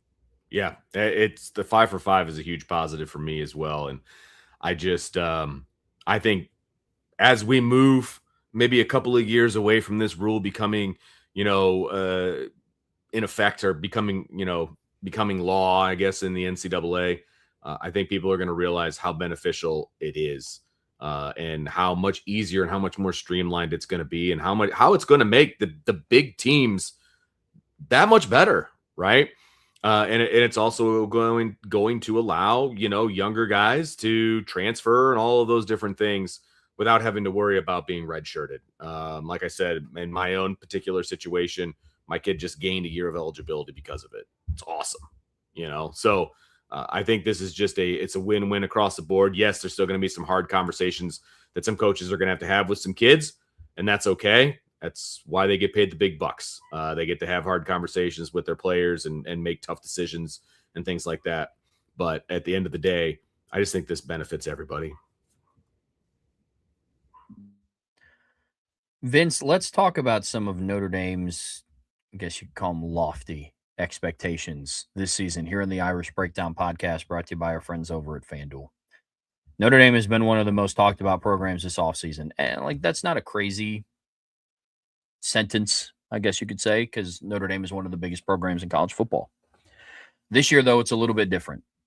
And when we start talking about what their lofty expectations are, they're talked about in every playoff conversation, favorites to win national championships. It's all of those things. Now, look, here's the difference. The standard at Notre Dame is to always compete for a title. Is that fair? Would you say that that's fair? 100%. But when was the last time that was the expectation? We can talk. I mean, the standard in 2016 was to compete for a title, and they went 4-8. Correct. The standard in 2007, because you're Notre Dame, is to compete for a title, but nobody was expecting it. That was not the expectation. When would you say the last time that was the expectation? 06? Yeah, well, yeah, because that was the That was the last time that they were a preseason top 5 team, I want to say, was in 2006 with Brady Quinn and Jeff Samardzija and cover of Sports Illustrated and all those different things. So, I mean, the last legitimate, preseason hype. We talked about this, I don't know, all the shows run together after a while, but we've talked about this before. Somebody asked, what was the preseason hype bigger in 06 or bigger in 26? Yeah. I think it was bigger in 06. I really do.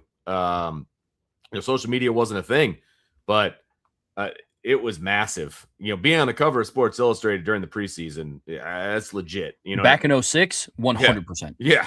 Now it doesn't really matter. But back in 06, like that was a legit, like the expectations were through the roof in 06. They're through the roof now, but it's just a little bit different, right? And there's just a lot more analysis now, and there's a lot more people talking and things of that nature. But that's really the last time. It's been 20 years, I think, since Notre Dame has been on this level of expectation. Well, and Irishman 7114 brings up a good point. They were ranked number 5 overall in 2022, which they were, but I don't think preseason rankings are indicative of who people believe are going to go and win a title, in my view. But the point is, they were ranked 5th in 2022, but I don't know if people were saying, I expect Notre Dame to play for a title this year. It was year 1 of Marcus Freeman. Tyler Buckner was taking over at quarterback. Clear-cut holes in the wide receiving core. If Lorenzo Styles and Jaden Thomas don't work out, you have major questions in your wide receiving core in 2022.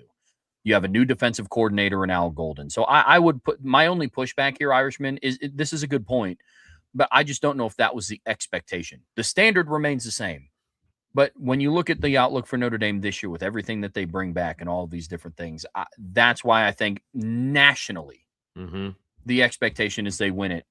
And it kind of begs the question, how are they handling it? Because in other years, over the course of the season, Notre Dame gained the momentum to be in the title conversation. But rarely, the last time was 06, that in the preseason, before they took a snap on a football field in the ensuing season, have they been considered one of the favorites to win the national title, and they are this year. So when you go and you look at what Marcus Freeman said about it earlier this week, when asked about the expectation, he says, it's to win every game you play. You want to win every game that you play, and if you can do that, you'll win a national championship.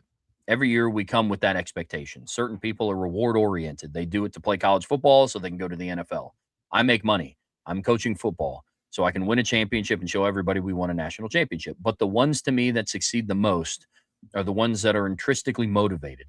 They want to master what they're doing. I want to be a better head coach and leader than I was today or last year or yesterday. Then he went on to say, I got to get our entire program like that, not just sit here and daydream about being the next head coach or the next coordinator or the next NFL player or the next starter or the next director. Master what you have right here. And then if you do that long enough, you'll look and go, oh my gosh, look where I'm at. And I thought what he said next was interesting. He said, if you would have asked me every day until the day that Brian Kelly left of what's next for me, I couldn't give you an answer. I never would have said the head coach at Notre Dame. I was just focused on trying to stop Toledo, which was struggling, if you remember. And then you work, and somehow, and next, you're the head coach at Notre Dame. But if I'm sitting there daydreaming about being the next head coach of a game, the opportunity wouldn't happen. And so I think it's just master what you have. Take advantage of what you have right in front of you. That's how we'll handle the expectations that you've mentioned. Vince, I think that is a phenomenal point. Just manage what's right in front of you. I mean, that's just good advice. That's life advice right there, Trev. I mean, you and I both know people, whoever they may be, that like worry about the future all the time and worry about what's coming and blah, blah, blah, blah, blah, and all these different things. Like, worry about what's right in front of you. You can worry about where your kid is going to go to college, Trev. Worry about the birth. Worry about those midnight feedings and things like that. Worry about what's right in front of you before you worry about what happens when they go off to college at 18. You know what I mean? It's so important, whether it's your job, whether it's your family, or whether it's whatever. And yes, you have to plan for the future. People are going to be all up in arms that I'm not saving for my retirement or something. But you do have to worry about what's right in front of you. And I think that's really, really good advice. And it's advice that obviously Marcus Freeman has given himself, that I think we can see that he's taken his own advice, I guess you could say, and he's leading by example on that front. There were people calling him about NFL jobs. It was right in front of him. He listened, and he decided, hey, you know what, that's not for me. Let's move forward, right? It's what's in front of you right now. And I think if he can impart that on his players, hey, what's right in front of you right now? Well, Wisconsin's right in front of them right now. That's who they have to worry about. And then it'll be Rice right in front of them. That's who they need to worry about. It's a very old coaching cliche. It's Bill Belichick. I don't even know who we play next, kind of comment. But it's true if you just break it down to the nuts and the bolts. Like, it's very, very true. Very true. More so this season than any. You factor in how 2025 ended, you lose to Miami, and through media day, everybody asked the question, are you looking forward to that rematch on November 7th? And shout out to this program and the guys that they took with them. Just like, hey, look, we're focused on Wisconsin right now. We'll focus on Miami the week of November 7th. And that's the mentality that you have to have. But it's great life advice. Be where your feet are. That's something that I've had to work on tremendously, really my entire life, but more so the last couple of months. And so I'm with you completely, man. But let's dive into what some of these let's dive into what some of these lofty expectations are Sure. for Notre Dame, because it's a laundry list. And in one hand, it's awesome to talk about. I mean, as somebody that loves Notre Dame, Vince is somebody that loves Notre Dame. It's awesome that now people are starting to view this team in the same light that we are. Sometimes, and I don't know how this is for you, this is how it feels for me.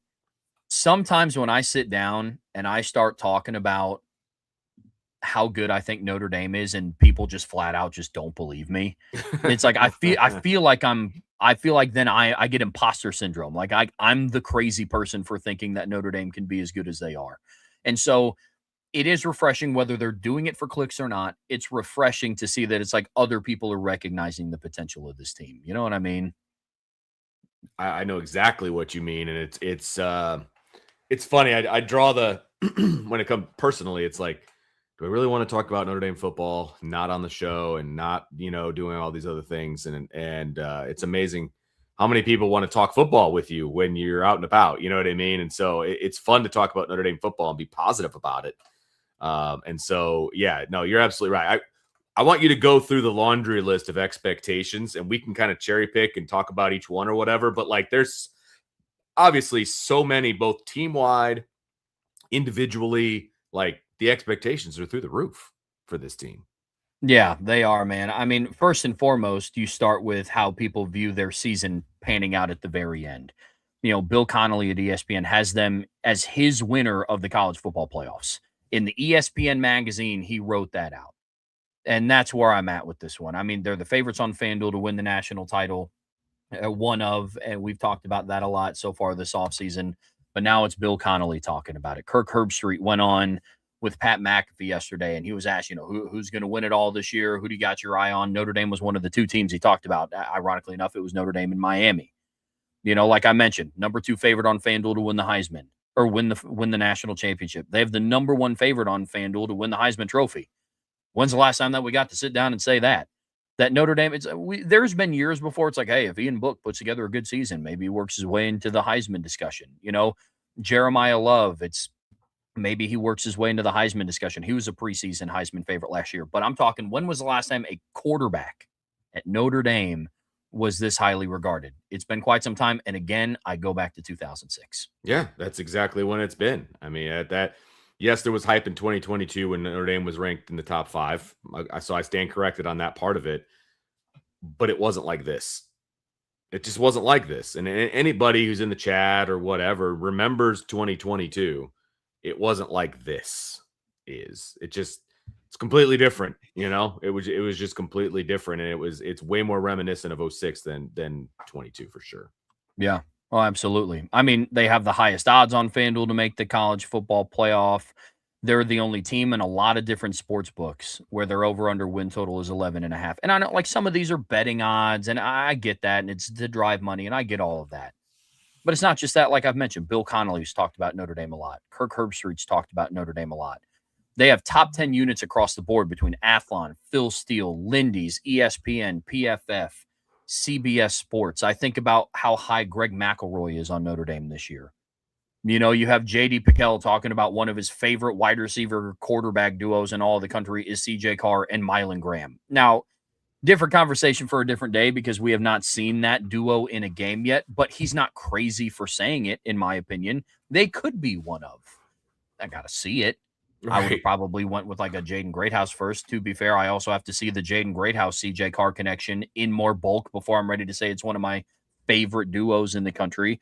But you have him talking about it. Greg McElroy ranked them as what? Number one cornerback room, number one linebacker room, number three defensive line room. Phil Steele has Notre Dame's defensive line room very high. I think Athlon Sports has him at number two. So Notre Dame is garnering a lot of love this offseason, which leads us into this expectations talk. Is it a situation where everybody truly believes that they're that good? Or is it something like Texas last year where they're propping them up to potentially tear them back down? We don't know the answer to that question until the season starts to unfold. But Vince, it goes without saying that there is a laundry list of high expectations for Notre Dame. Yeah, there are. And to your point, it's a lot of fun for us, right? But those expectations aren't on us.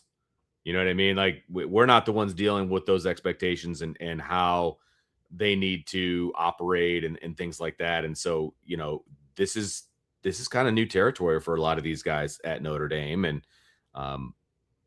how they deal with it is going to be very, very important. It's going to be very, very important. And so, I'm excited to see it. I think they got the right guy at the helm, kind of leading the charge with it. They had the right guys answering the questions when they were in New York about the high expectations, because that's all that the national media was asking them. I thought they handled it very, very well, and they will continue to handle it well as the season progresses. But those expectations aren't going anywhere anytime soon. I mean, the college football season isn't over until the end of January. So they're going to be dealing with this from now until then. And so, there's just going to be a lot more microphones in their faces moving forward. So I'm excited about it. It's always fun to root for a team where there are those expectations, realistic expectations, mind you, because Notre Dame fans are always expecting Notre Dame to win a national title. But I think this year those expectations could be realized because of the roster that has been put together and because of the coaching staff. Yeah, without a doubt. I mean, there's a lot of reasons of why we're confident that Notre Dame can handle these expectations. Freeman talked about some of them. He talked about, returning your coordinators, which is a big piece. He talked about having CJ Carr back, and those are some of the reasons that we have too. But at the end of the day, Vince, it starts at the top, and Marcus Freeman is back for year 5. And you said something in a show a couple weeks ago. I'm with you. These start to blend together until I get back into the structure of the regular season of like, oh, we talked about that in Purdue week, and right. So everything starts to blend together. But you mentioned something a couple weeks ago, talk about there's not really a whole lot of new for Marcus Freeman.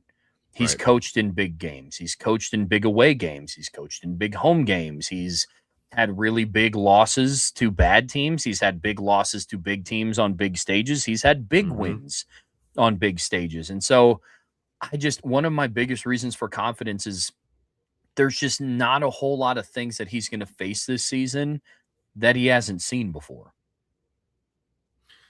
I'm right there with you. I think that, there was a lot of the talk when he got the job. Look, he's never been head coach. He doesn't know what it's going to be like, especially at Notre Dame and all those different things. And look, he hasn't been perfect. There's been missteps along the way. I mean, he'd be the first one to step forward and admit that, right? But now a lot of that is, water under the bridge. Like, he's been there. He's coached in a national championship game, Trevor. Like, there's not a lot of people out there that can say that are currently coaching, He doesn't have one under his belt yet as far as a win in that game, but he's coached in the national championship game. He has coached in multiple bowl games in 1 year. Also, when there was a national tragedy the night before your game was supposed to take place, handled that one with grace, and still went out there and won the game the next day on a day when you weren't even supposed to be playing a game. And so I just feel like he has dealt with a lot of the negatives that come with being the head coach at Notre Dame. He's dealt with a lot of the positives as it comes to being the Notre Dame head coach. And so he's got a lot of experience under his belt going into year 5. There's a lot of head coaches out there that have not experienced the width and breadth of what he has experienced in the amount of time as he has been the head coach at Notre Dame, from the lowest of lows and losing to NIU and Marshall and that whole thing to the highest of highs being in the national championship game and everything in between. he's dealt with a lot of stuff. And here he is on the other side, ready to handle pretty much anything that's going to come his way, I feel like, when it comes to the 2026 football season. And so that's the main reason for my excitement going into this year is they've got a guy who's leading them that knows what to do. He's been here before. As I said earlier in today's show, I feel like the only thing he hasn't done is lead an undefeated team. That is something that we need to see him do and how he's going to motivate his troops, week in and week out when it comes to that.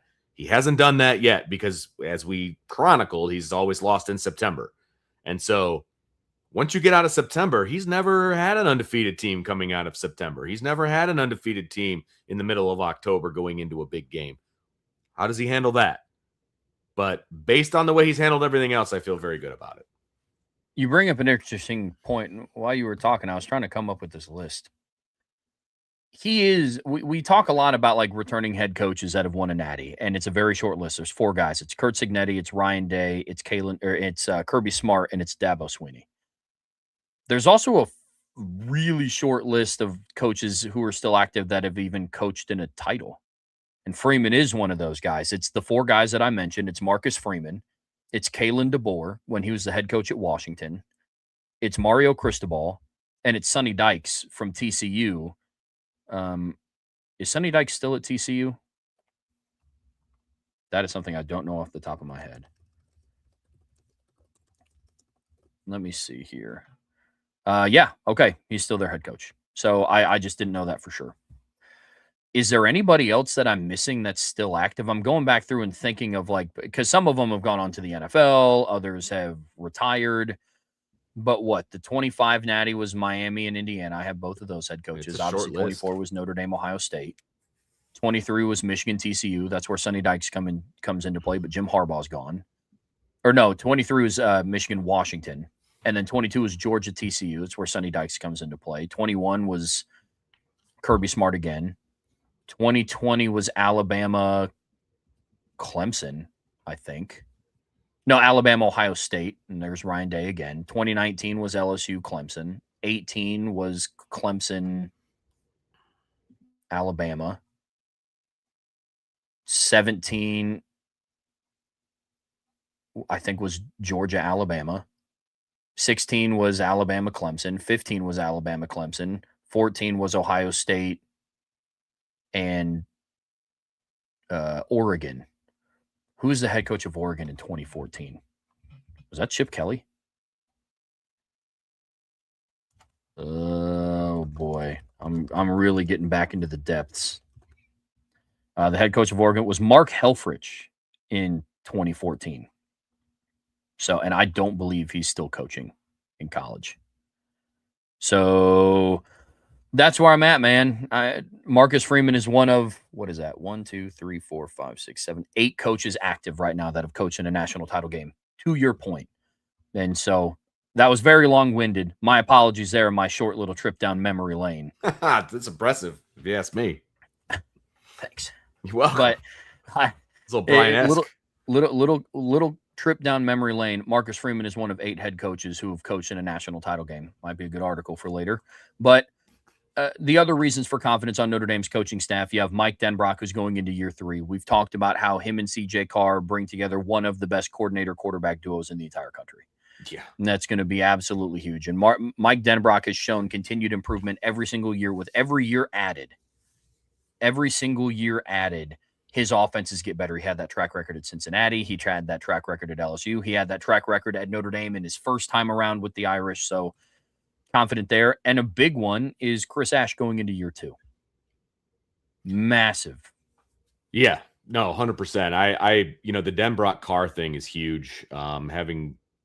They know each other. They know each other very, very well at this point. And I think that when we talked to Mike Denbrock during the spring, and we talked about CJ Carr, it's almost like he's talking about his own son. You know what I mean? Like, they know each other very, very well inside and out. And that's a huge, huge thing going into this year. I mean, you got CJ Carr, who's a favorite on FanDuel to be the Heisman Trophy winner, but then people may forget Mike Denbrock coached a Heisman Trophy winner. So he kind of knows, how to get the most out of a kid who's got a ton of talent.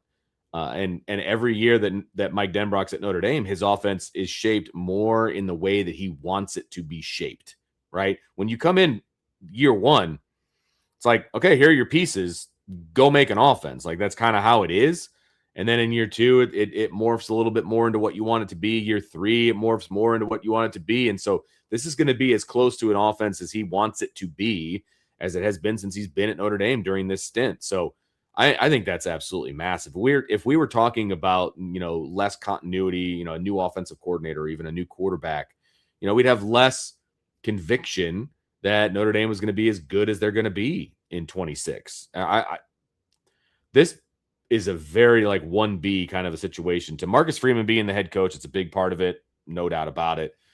But the Denbrock-Carr relationship going into year two is one that I'm very, very excited to see mature, develop, and what it's going to do on the field. Because when you know who your quarterback is, and you know your quarterback as well as I feel Mike Denbrock knows CJ Carr, you know exactly what he wants to run, when he wants to run it, what he's good at in that moment, against what defense, and all of those different things.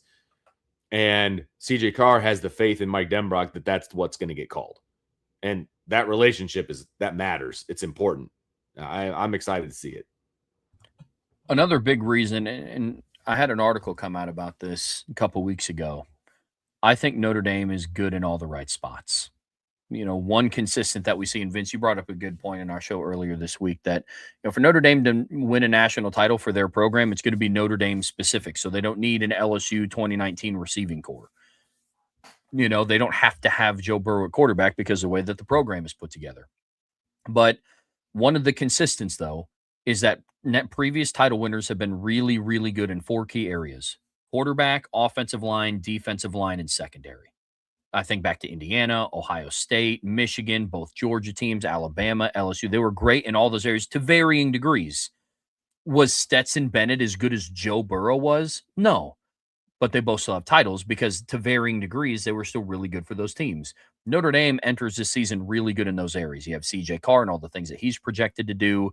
This is the highest outlook for an offensive line across the board that Marcus Freeman has had. Obviously, he had Joe Alt in 22 and in 23, but across the board, this is the best outlook Marcus Freeman has had on the offensive line and on the defensive line during his time in South Bend. And then the secondary speaks for itself. And so that's where I'm at with Notre Dame and being good in all of the right spots. Because when I look at previous title winners, Notre Dame had to level up their proficiency in some of those areas, and I think that they are. And that's another reason why I think they're going to be poised to live up to these expectations. Yeah, they are good in all of those spots, and we've talked about all of those spots an awful lot. And when you look at past national championships and those teams and what they look like and how they're put together, I mean, those 4 position groups are pretty darn important when you talk about quarterback, offensive line, defensive line, and secondary. And I feel like Notre Dame's got those 4 on lock. They got those in spades. And so I'm very, very excited about those 4 position groups for sure. And then another piece of it, we talked about the leadership from Freeman and Denbrock and Coach Ash, but the returning captains on defense is huge. Returning leadership is huge. And I think that there's going to be some new captains. They're going to be pretty big on the leadership front as well. Yeah. Oh, absolutely. Having Drake Bowen and a Don Schuler back is absolutely huge. A lot of continuity on the leadership of defense. Another piece, sticking with the personnel, this is a very experienced roster. And we can talk about ESPN having the best returning or the most returning production of any team in the country. But I was thinking about this when I was putting together the outline, Vince. They return a key player at every single position. There is not one position group on this team that will be counting upon a guy that is yet to play on a big stage in some way. There's varying levels, but I was thinking real hard about okay, is there a position group where they're calling upon a guy for the very first time? And I thought about running back. It's well, no, Aeneas Williams played a big role in the Orange Bowl and really in the postseason in general in 2024.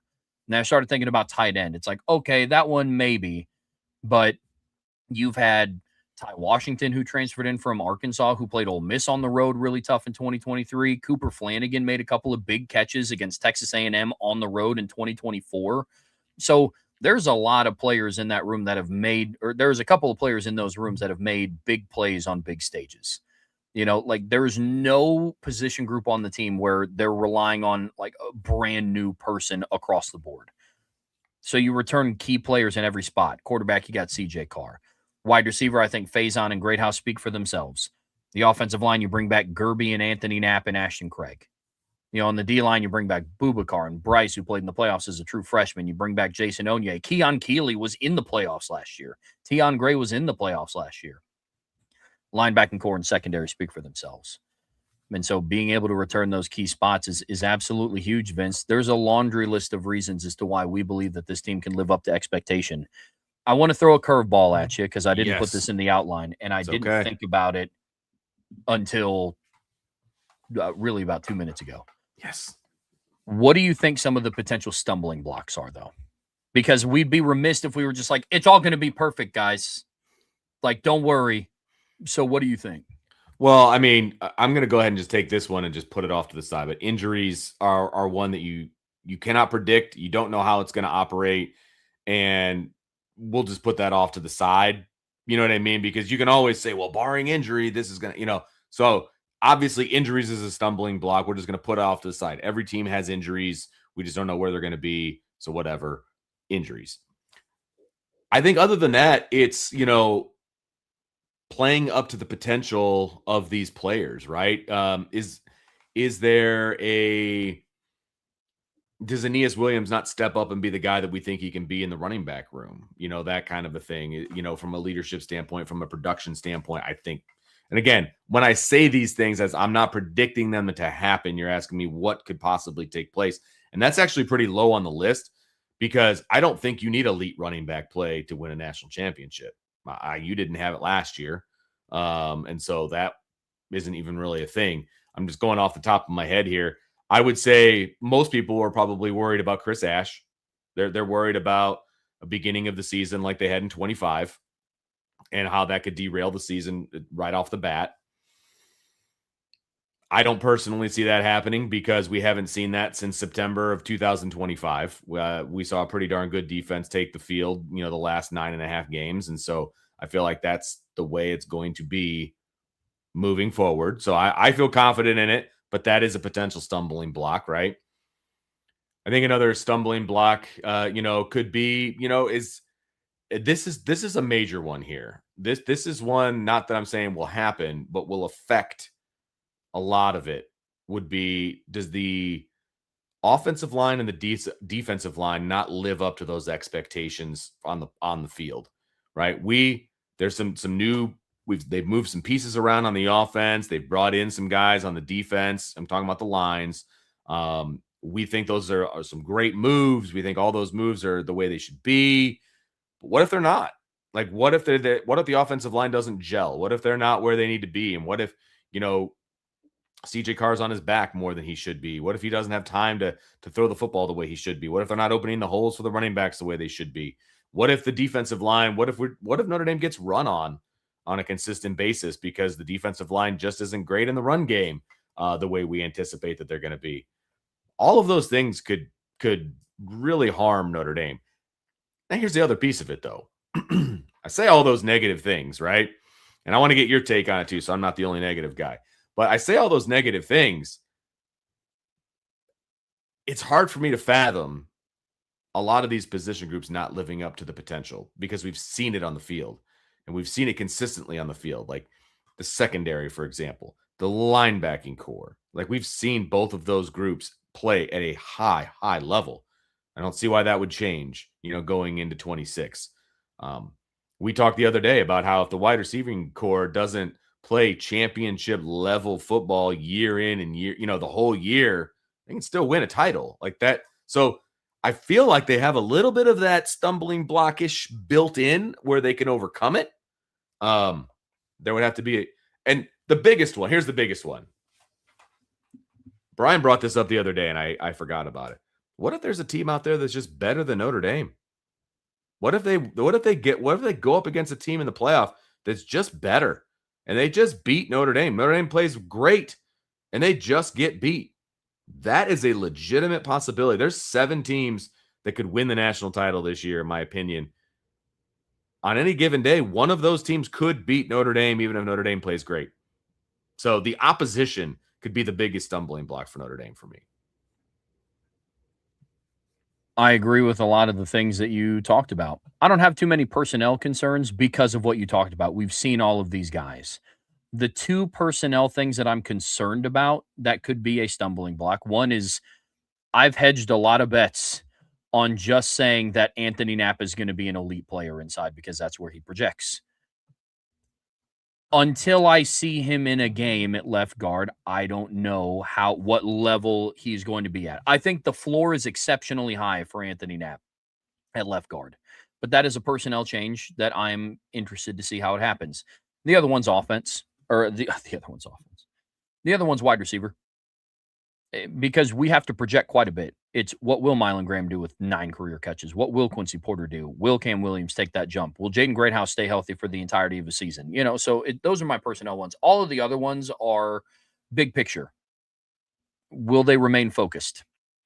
I've said it once and I'll say it again, and I'll continue saying it until I see the product on the field.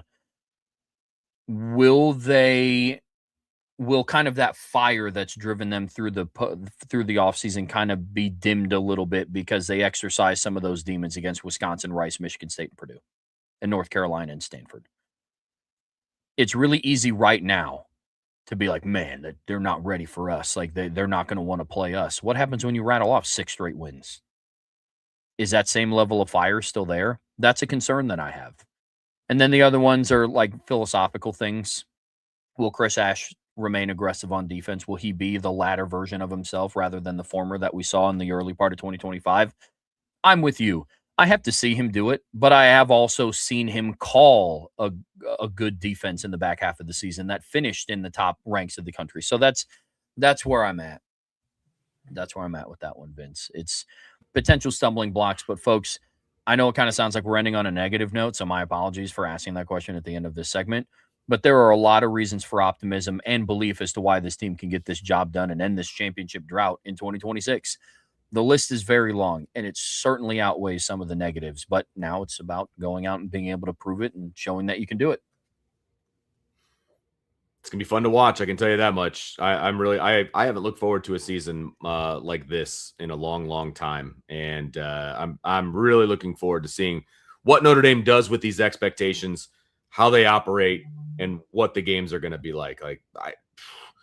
September, whatever it is, can't get here soon enough. That Sunday night in Green Bay cannot get here soon enough. I can tell you that right now. Vince, we are going to take today's show home with the daily mailbag here in the Irish Breakdown Podcast, brought to you by our friends over at FanDuel. If this does happen to be your first mailbag, you can put MB for mailbag. Lets us know to set that question aside. Super chats get bumped up to the top. We prefer questions based on the topics in today's show, especially with the Friday free-for-all coming up tomorrow. But get those questions in. Right now, we got 12 questions in there, so this might be a little bit shorter of a mailbag. But we are getting things kicked off with a super chat from Benny J. From Benny J. Thanks, Benny, for the super chat. Love these noon starts. Thanks for everything you do, IB. We'll appreciate you, Benny. I'm not against the noon starts either, Trev. Now, it only affects me for about the next few weeks, but it'll affect you a little bit more moving forward. But kind of dig the noon starts. Yeah, I like it. It's a window in for you guys, like, I guess, peek behind the curtain. It's tough when we do. I mean, the shows that we do, I love them. We can talk about Notre Dame football for quite some time, believe me. The show is going to go well over 2 hours, but, it's sometimes when you have those shows with all the writing that we have to do, with the film that we have to watch in season, it's tough when it's 4:30 and the show gets over with, and you do a 3.5 hour show. It's 4:30. And then, Angela comes home for Brian, and then Lauren comes home for me, and then we're eating dinner, and then we're back on the grind. And before you know it, it's 9 p.m. The noon starts. We could rip through a 4-hour show, and we're still an hour before IB Nation Sports Beat goes live. And so I have also been a big fan of the noon starts. But at the end of the day, as long as I get to sit and talk Notre Dame football and talk ball, I'm cool whenever that takes place. But I would also be lying if I said that the noon starts, I have zero opinion on it. I'm a Yeah. fan of it as well. Yeah, it's a new norm to get used to, and we're kind of testing it out, and we'll see how it goes. We get some positive feedback from everybody, then we'll continue doing it and kind of go from there. But we all know the final say on that is not from myself, and it is not from you. So we'll see how things go. Hey, man, you and I together, Vince Trowbridge, the VP of IB. This is true. I gotta believe that we get some sort of influence here, but we got to get our name on the wall, baby. No, I'm with you. Brian's been thinking about it too. Numbers have been looking good over the course of the week, and we'll see where it goes from here. I'm with you. From ND Wine and Cheese, pick one group you'd want to add to the 2016. Manti Te'o and Michael Mayer, Golden Tate and Xavier Watts, Justin Tuck and Quentin Nelson. Oh. I think I'm going with Justin Tuck and Quentin Nelson. You can't go wrong. This is a line-driven team. We talk about this all the time. The Golden Tate and Xavier Watts was one that was the immediate no for me, or if it was a sell, if this is a buy, sell, hold, right? Because I really like Notre Dame safeties right now. As much as I would love to get Golden Tate in there, I don't need Xavier Watts. The linebacking core is really good. Manti would be, of course, he's a welcome addition to any linebacker room. Are you kidding me? And Michael Mayer would be a welcome addition to any tight end room, of course. I just don't know that they're necessary. I think Justin Tuck and Quentin Nelson take the lines to another level. That's the difference. And so, yeah, I would agree with you. I think Justin Tuck and Quentin Nelson are my choice as well. Yeah, it gives you a certified dude on the edge, and it eliminates the projection conversation for me with Justin Tuck and Quentin Nelson. I would just know what to expect at left and or right guard with Quentin Nelson, and I would know what to expect from Justin Tuck on the edge. Whereas the conversations we're having now, it's like if Sullivan Absher does this, if Anthony Knapp is what we think he is, and then on the edge, it's like if Boubacar takes that jump, and if Bryce Young takes that jump, and if Keon Keeley takes that jump. And so that's the answer for me as well. And some of it's just out of need. I loved Manti Te'o. My number in high school was 5 because I loved Manti Te'o. There we go. And Michael Mayer is statistically the best tight end that's come through Notre Dame, all-time leader for tight ends in like yards, touchdowns, and I think receptions. I could be wrong there. But as far as like position of need, adding Manti Te'o to already the best linebacking core in the country doesn't do as much for me as putting Quentin Nelson and Justin Tuck in the trenches. 100% agree. Yeah. I would love, excuse me, sorry. I would love for Golden Tate to be in this receiving core. That is a very intriguing one. Right. But then paired with Xavier Watts, who is the best safety that I've watched at Notre Dame. I already believe that Notre Dame is one of the best safety tandems coming back in the country. And it's a very similar conversation to like putting Manti Te'o into the linebacker room. Right. So I'm with you there completely. It's close, though. It's very close. I think what would have made this, because this is a good question, Andy Wine and Cheese, but what would have made it more tough for me as far as skill set goes, if you would have switched out Michael Floyd for Golden Tate, ooh, and you would have paired like Michael Floyd and a defensive player, I guess, like Cam Hart from 2023, I would have thought long and hard about that. Cam Hart starting in the field with Leonard Moore in the boundary, I would have thought a real long time about that one. Yeah. You know, like that one is really close. Really close. Insured by Big. Apologize if this is a dumb question. There's no dumb questions. But there could be a dumb response coming your way if you do ask one. But is there a position, group, or player where a battle will occur for a starting position? I don't want to read the last part. Do I have to since he wrote it? Only if you do it in the Go Tigers. Love it. Go Tigers. Love it. Is there there's an active position battle that's going to go on for starting boundary receiver. Like, there's a lot that believe that it's just going to be Quincy Porter. His availability for the start of fall camp is to be determined. Yeah. And then it comes down to Cam Williams or Micah Gilbert. For Cam Williams, if he takes that next step, skill set wise, he would probably be the number one boundary guy, but he has a ways to go as far as his craft as a football player. Athletically, he fits the bill. For Micah Gilbert, it's just, can you take your work as kind of like an off-season warrior and project that over to the course of the season? So I'd say boundaries very wide open. I'd say defensive tackle is a battle for who's going to start. Yep. Defensive tackle for sure. We don't know who the start. We don't even know the pecking order. Right. Like, so that's it. Yeah, absolutely. Defensive tackle. I would put field corner into that conversation. I don't know if that's wide open because it's McKinney's penciled in. I don't know that he's in pen. Does that make sense? Like, he's going to get first run at it. But I think they're not going to be opposed to putting somebody else in there if he gets beat out. But I think he's in pencil. Yeah. Dallas Golden was doing his best before he got injured in spring to make there be a conversation at field. And plus, we don't know. Like, I mean, if Christian Gray gets beat out at the nickel by Dallas Golden, doesn't he compete with DJ McKinney? So I would say there's the two cornerback spots, not where Leonard Moore is going to be. You're right. You could have a debate for. Outside of that, it's a lot of depth. Like I think Aeneas Williams, especially listening to how Marcus Freeman talked about him and how I think Aeneas Williams is going to be the dude. Okay. In the running back room. Same thing with tight end, Cooper Flanagan. It sounded like it was the way Marcus Freeman talked about it in a sit down. It was like, who is going to join Cooper Flanagan? Mm-hmm. Like, Cooper Flanagan set the bar. Who is now rising to the occasion to be up there with him? Is it Ty Washington, James Flanagan, Ian Premer? He was very high on Ian Premer. So I'd say every other position battle is just kind of in the depths, but no, Big, this isn't a dumb question. I would say defensive tackle, boundary receiver, and two of the three cornerback spots. Place kicker, I feel like is punter. I think there's a battle. I think there's a battle for there too. Yep. Between Scaife and Schmidt. Yep. I would be remiss if I didn't talk about special teams with my guy Vince on here. That's right, man. Schmidt told me to my face. He said, "Yeah, no, there's an open battle for punter in the spring." And so, yeah, that's definitely there. All right, from ND Moore, Rivals had David Folarancho, a 5-star number 9 ranked player, on July 13th. Today, he's no longer a 5-star with Rivals. And out of their top 32 players, I see a troubling pattern here. Thoughts? I think it's just a bad evaluation. David Folarancho is one of the best interior defensive linemen in this class, in my opinion. Not in like Notre Dame's recruiting class. I just mean in the 2027 recruiting cycle.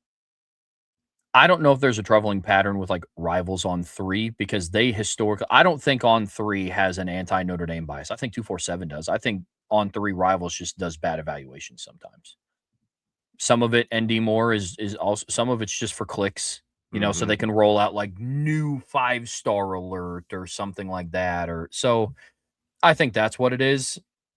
I don't think that you're completely misplaced by talking about a troubling pattern if you're just talking big picture Notre Dame on the recruiting trail. And I mean, put it this way.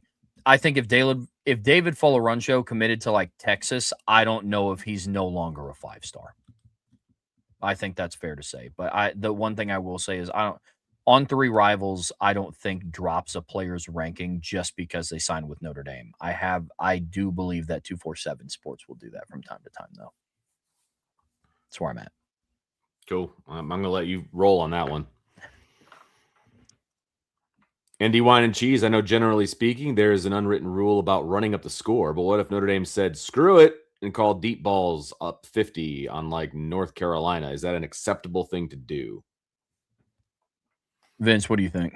Well, look, we talked about what we want to see starting fast, and I talked about the backups running the offense and running the defense. I mean, look, if the backups are in the middle of at the beginning of the fourth quarter, let's say, like there's 15 minutes on the clock, you're taking your first snap of the fourth quarter, the backups are in, you're up by 50. A pass play is called because it's 3rd and 5, and they're clearly running the offense. If that is where the read takes the quarterback, I have no problem with it whatsoever. No problem with it whatsoever. Bill Belichick would run the score up on somebody if he had the ability to do so.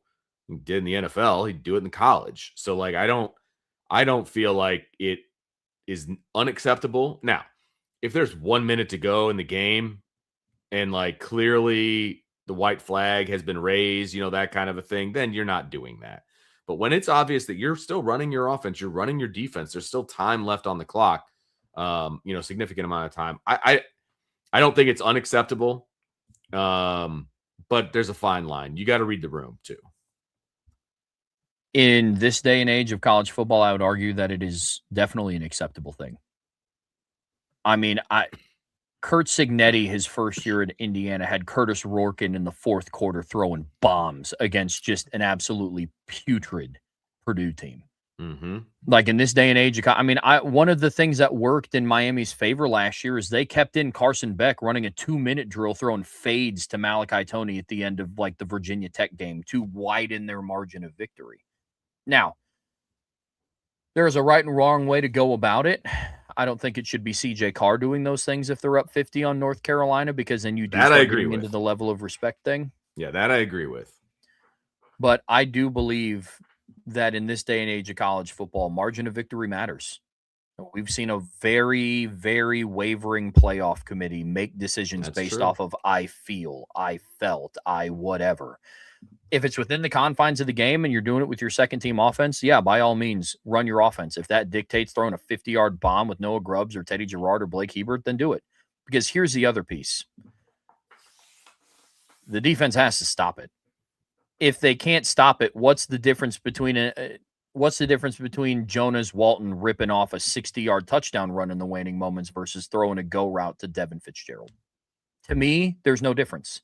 I know some might debate that because like a pass play is intentionally trying to hit big. Yeah, one's with intent, one's not. But everybody in the run game is intentionally trying to block the guy in front of them to score a touchdown. There's intent there too.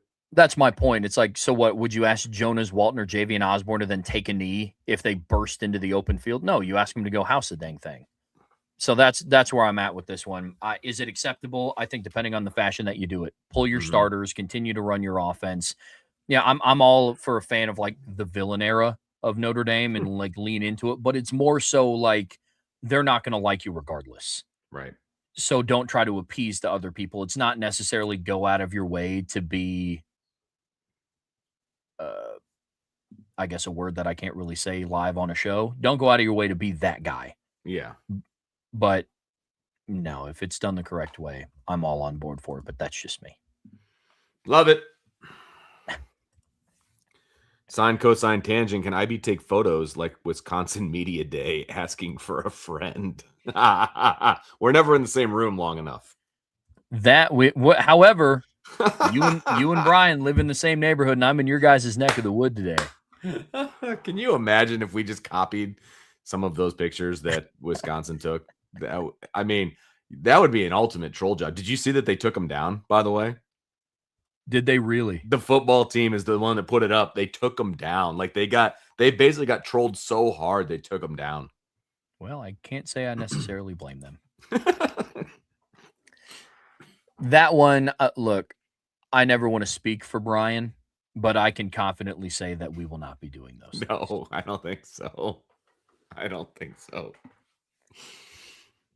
Irishman 7114. How does the 5 for 5 affect BYU and the 2-year missions? You know this one, right?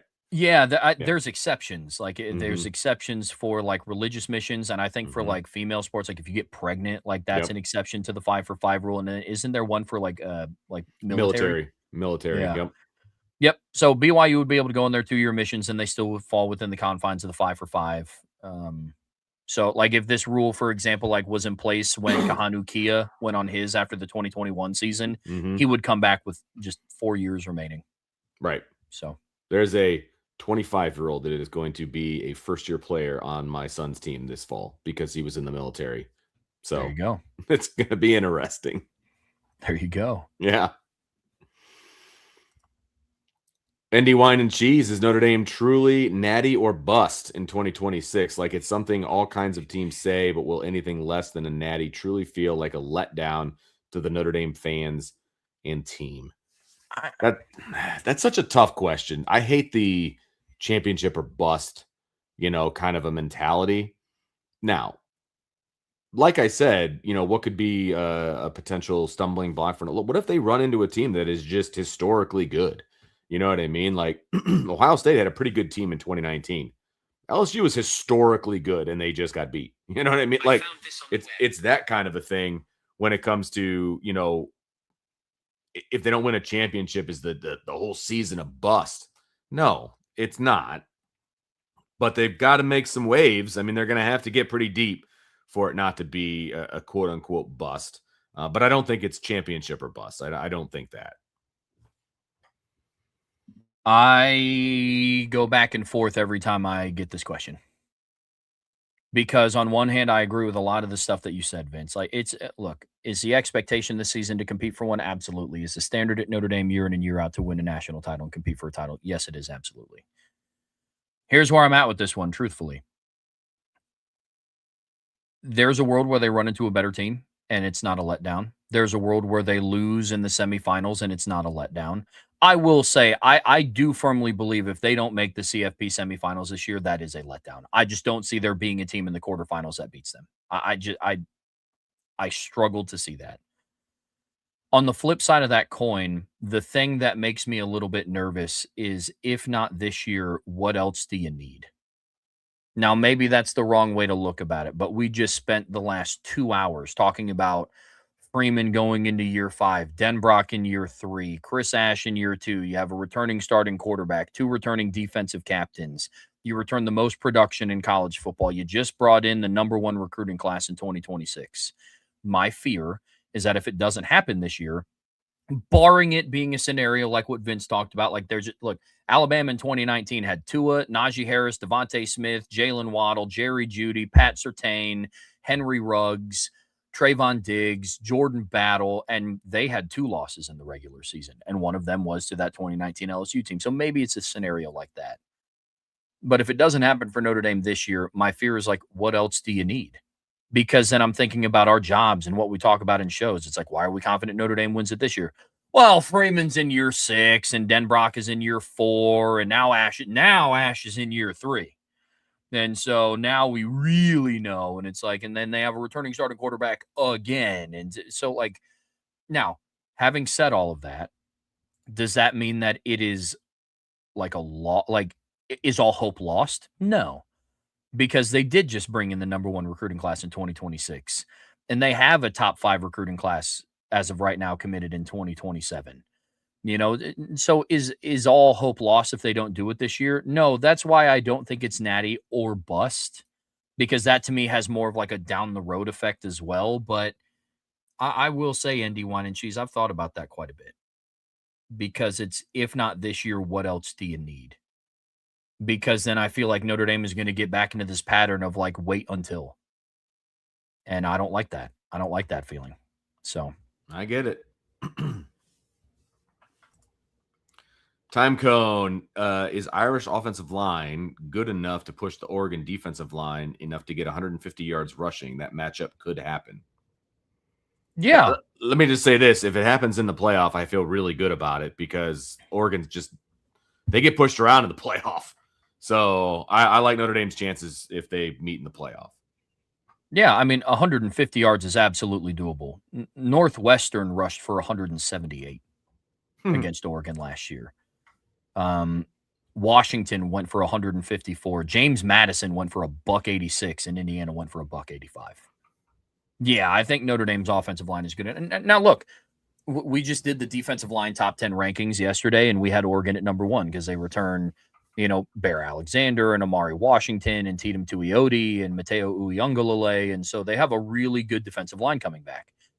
Having said that, one of the things that we did talk about with Oregon is we do believe that that's kind of their ceiling. Like, unlike some of the other teams that we ranked, we don't see them. There's not like another level for them to get to. They are who they are. And as of today, that is of the number 1 defensive line in the country. So that's not a bad place to be. Having said that, one of the things that we talked about is they kind of have to be stronger at the point of attack, because they were very up and down at points last year. They gave up 178 yards to Northwestern on the ground. They gave up 185 and 186 in the playoffs last year. But then in the same vein, USC, a team who was a better ground team last year, Oregon only gave up 52 rushing yards to them. So if they can find a level of consistency, I think they're going to be a much better defensive line. But yes, I say all of that to say Notre Dame's offensive line is good enough to push them for 150 rushing yards. I firmly believe that. I really don't think 150 is all that many, if I'm being honest, for a team like Notre Dame. I think they could do 150 in a losing effort. Not saying that would happen. I'm just saying I could see that being the case. Yeah. I could as well. I'm with you. ND Wine and Cheese over under bowl teams on Notre Dame's schedule, 6.5, and who? Bowl teams. That means they're going to get 6.5 wins. Yeah, I mean, bowl teams, if the over under for bowl eligible teams on Notre Dame's line is set at 6.5, I'd probably go. I mean, let's get the easy ones out of the way. Miami, BYU, SMU. I think those are all 3 bowl teams. Okay. So can we find 4 more? No. Navy. Navy will be a bowl team. Okay. Can we find 3 more? I think Wisconsin, with their easier schedule, has a chance to be a 6-win football team this year. Okay. Because the last 2 years, their schedule was absolutely brutal. I think Wisconsin is bowl eligible this year. I don't know anything about the Rice football schedule, so I'm looking that up right now. Well, last year, what I know from Rice is they were a very veteran football team, and they went 5-8. Now, technically, they were bowl eligible, but that's just because there were enough 6-6 football teams that opted out of their bowls, and so they got a bowl bid at 5-7, and then lost to Texas State. Okay. So I'm not counting a bowl eligible team as somebody who just makes a bowl at 5-7. I'm talking true 6-6. You're going bowl. I agree. So, we said the big 3, and then Wisconsin and Navy, and then we're talking about Rice, who ended 5-7. Purdue was not bowl eligible last year. Syracuse was not bowl eligible last year. Purdue was not bowl eligible last year, and Wisconsin was not, North Carolina was not. Actually, Wisconsin wasn't either. People seem to be kind of high on North Carolina. They could potentially get 6 wins, I suppose. Yeah, they could. I'm going and looking up what their over-under is on FanDuel right now. But yeah, they definitely could. Let's see. Right now, North Carolina's over-under win total on FanDuel is over-under 4.5. So wow. Well, I'm going to be honest here. I think I'm going to take the under. Because let's even grant the premise that it's Wisconsin or that North Carolina also does it. You're at 6 teams. Boston College will not be bowl eligible this year. I would be shocked. Neither will Syracuse. I don't think Syracuse will be. Rice says their over under on FanDuel is 3.5, by the way. So there's that. Yeah, I think that's going to be really difficult to find 2 teams that like another team that joins North Carolina if we grant the premise that they will be bowl eligible. I mean, they only returned 2 starters on offense, and Jordan Shipp and Demon June. But I just don't see it happening. So I would take the under there. But I think Notre Dame will, at best case scenario, I'd say they have 6. Best case. Yeah, that's where I'm at with this one. And then, Vince, to bring us home, unless anybody has any more questions that they want. Okay, boom, there we go. Anthony Hans and Jay Melvin. How about this? Oh, here we go. Boom. Anthony Hans. All right, for the Michigan State game, do you see the team feeling sour at Max Bulla and put up 50? No, they love Max. They're not going to feel sorry for him. He left. He left for a staff upgrade, and that was his alma mater, man. Like, no, there's no way they're going to feel any animosity towards Max Bulla. Now, will they put up 50 plus? Maybe, but it won't because they're trying to spit in the eye of Max Bulla. I don't see that being the case. No, I don't either. If Notre Dame puts up 50 plus, that I just think that means they were good enough to put up 50 plus on Michigan. I don't think there's any animosity there. I know there's been discussions about, he didn't really do his job on the recruiting trail when he left. Like, I just don't know what truth there is to that. And so I don't think they will. I do think that they could score 50 plus on Michigan State. I Sure. just don't think it'll be because of any animosity towards Maxwell. Correct. I'm with you completely. Yep. Jay Melvin, Vince, if Notre Dame closes on Braden Parks today, does anyone in the country have a D-line haul the past 2 years to match what Notre Dame has? Notre Dame, if they close on him today, they will have 6 defensive linemen in the class of 27. And they had 4, I believe, last year in the class of 26. So that's 10 guys, all of which were 4-star or better. So the answer is no. in my humble recruiting opinion, the answer is no. Notre Dame is doing yeoman's work on the defensive line over the last 2 years. And the question is, can they continue to stack classes? And so far, the answer has been yes. Yeah, I agree wholeheartedly. I don't. If they close on Braden Parks later this afternoon, who announces he's deciding between Notre Dame and Oregon, and he decides at 5 p.m. Eastern time. If they close on Braden Parks today, I don't even think it's close. Yeah. I mean, in 26, you brought in Ebenezer Utade, Rodney Dunham, Elijah Golden, and Tiki Hola. And then this year, assuming they get Braden Parks, you get Braden Parks, David Folorunshue, you get Abraham Cisse, Aiden O'Neill, Jackson Vaughn, and Segun Alexander. I knew I was missing one. I just don't think that there's a better haul than that. I really, really don't. I'm with you completely. Yep. From ND Milton fan, how concerned are you about the quarterback depth? I'm not. You're not concerned until you need it. And so, hopefully Notre Dame goes to a season where they don't need the quarterback depth.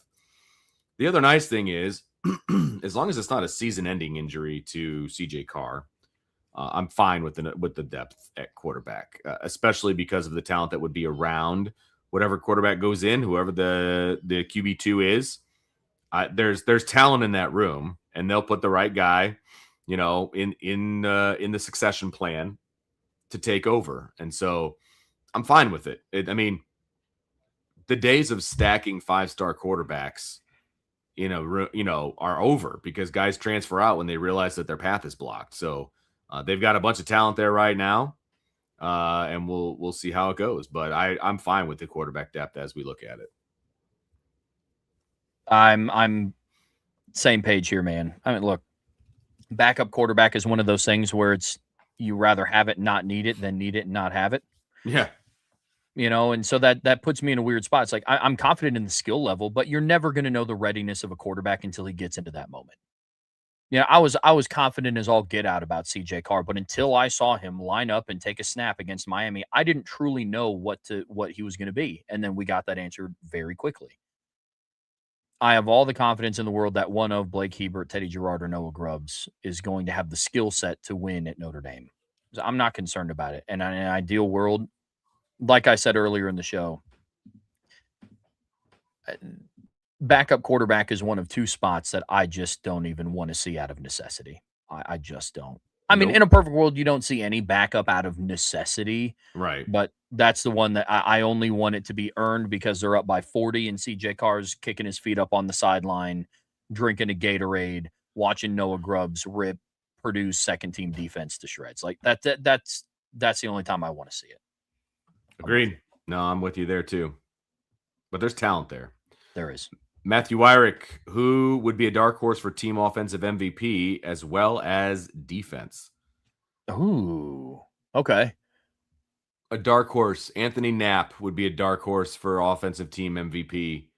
So anybody across the offensive line would be a dark horse. How about that? Who'd you have for defense? I haven't yet. I'll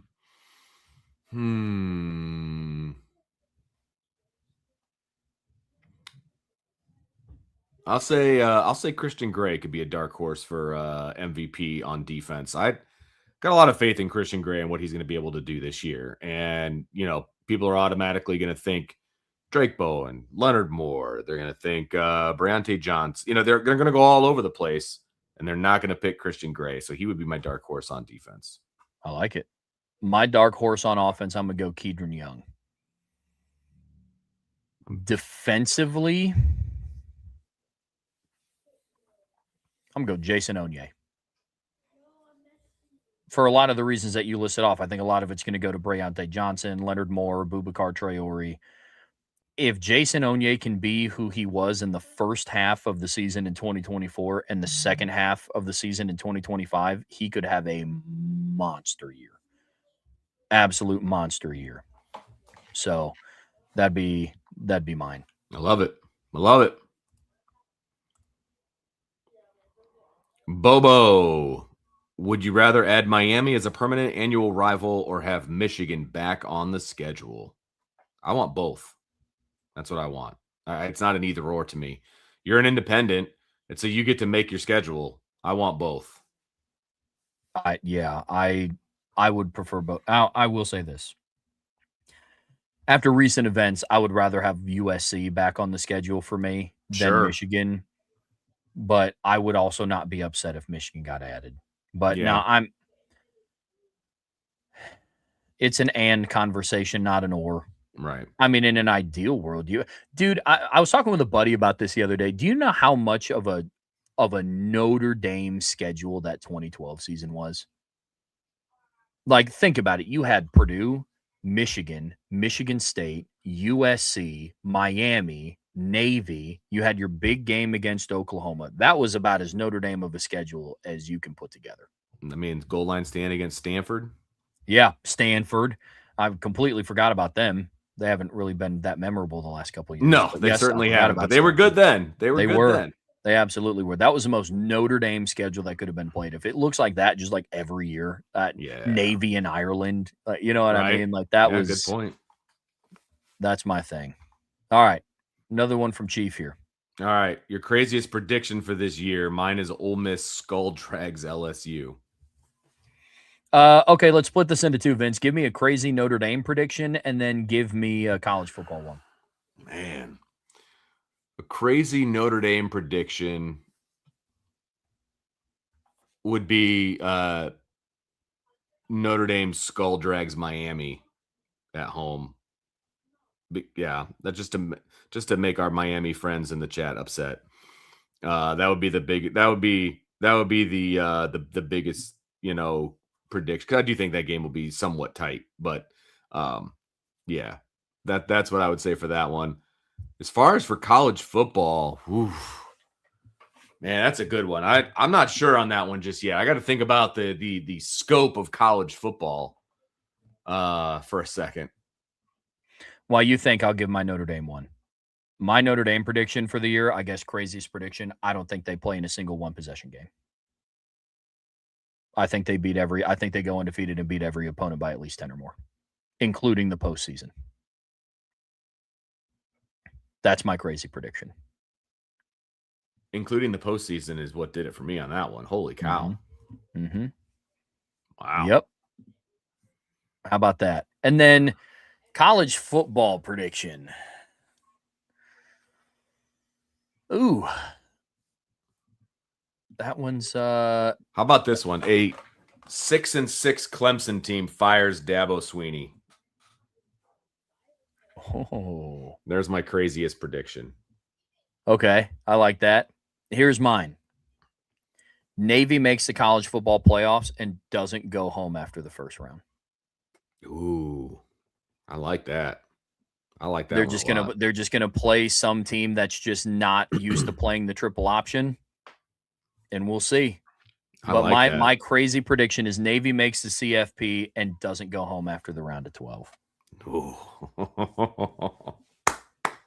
How about that? I hope they make it in as the 12 seed, and then Notre Dame's the 1, and then they'd have to play Notre Dame like in the Sugar Bowl or something like that. Like that, that would be fun. That would be fun. All righty. Matthew Wyrick, do you think this is the first year in a while Notre Dame will eclipse 1,000-yard receiver? And if so, who? Also, who leads the team in touchdown receptions this year? I do not think there will be 1,000-yard receiver.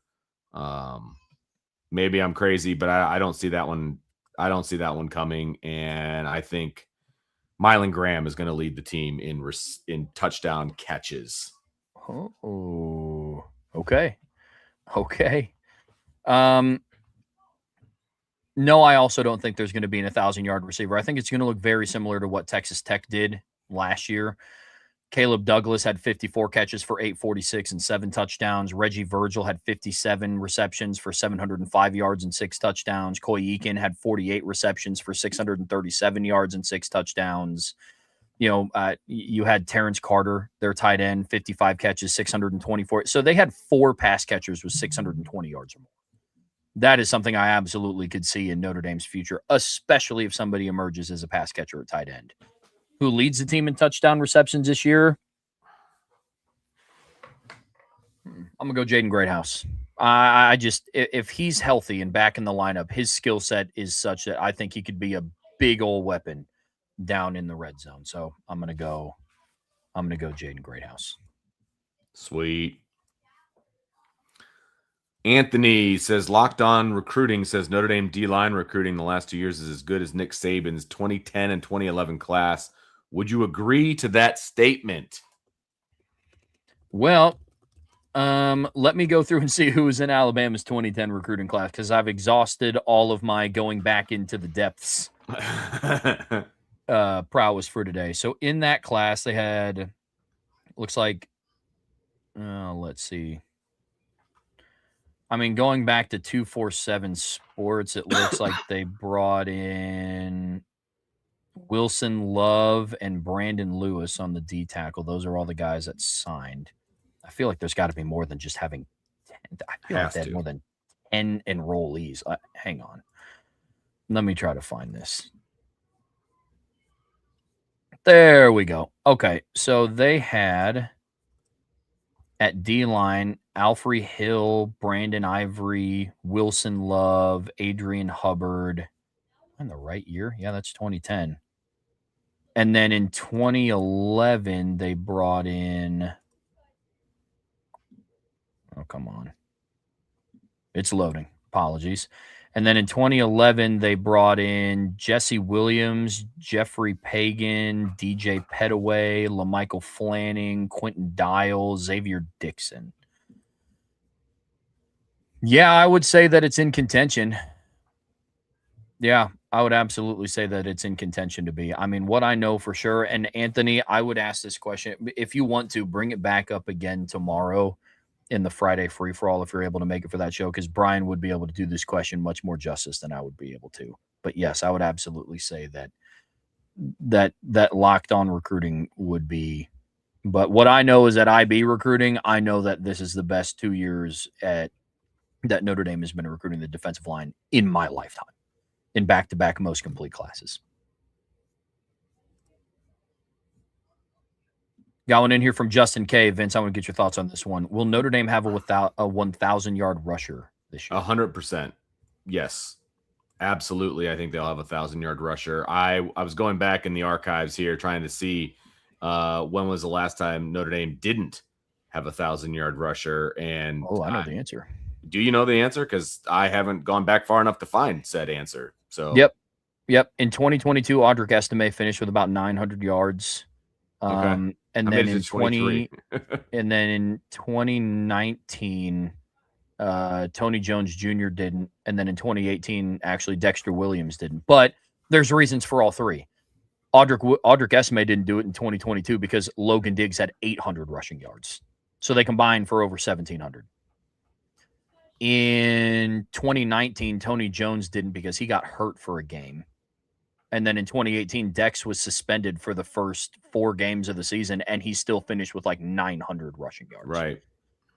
But every year since then, 2020 and 2021, Kyron Williams was an 1,000-yard guy. 23, Audric was. 24, Jeremiah Love was. And then in 25, and almost Riley Leonard. He had 900 something. So, yep. Yeah, if they didn't count sacks, he would have had 1,000 yards rushing. Yep. So, he had over 1,000 non-sack rushing yards. Right. So that is the one thing that college football needs to get rid of. Is Agreed. The fact that sacks go against your rushing yards. It's so stupid. Stupid. Make me significantly happier about some quarterback rushing props. Yeah. Yes. That is for sure. I lost a bet last year because of that. It's terrible. Yeah. Terrible. It was. Yeah, terrible. it was terrible. It was. It was. I'm with you completely. Last one of the day here, Vince. It's from our girl Karen, and I just wanted to end it on this note. 45 days until Notre Dame plays Wisconsin, which cannot get here fast enough. Month and a half, folks. Month and a half until we can watch the blue and gold out on a football field. And it's going to be Sunday at night in Lambeau Field, one of the more historic NFL stadiums in the country. So I'm very much looking forward to that one, man. Yep. I am. It's also 14 days until they open camp. So bang. There we go. Well, folks, that's going to do it for us here on the afternoon show. IB Nation Sports Beat is going live at 5:05 p.m. Yes, Irish Breakdown is also going to be tracking the decision of Braden Parks here. He's also making his choice between Notre Dame and Oregon around 5 p.m. So make sure you're subscribed to this channel and you have that notification bell hit. On your way out of this show, be sure to hit that like, hit that subscribe, hit that notification bell. Share this podcast with your friends, family, anybody that you know loves Notre Dame and college football as much as you do. But as always, folks, the best way to support what we do here and the best way to stay in tune is subscribe to the premium message boards at boards.irishbreakdown.com. Brian and Vince will be back tomorrow for the Friday free-for-all mailbag. I will see you guys next week. Enjoy the rest of your evening. Have a fun and safe weekend. But until then, that'll do it for us here on the Irish Breakdown Podcast.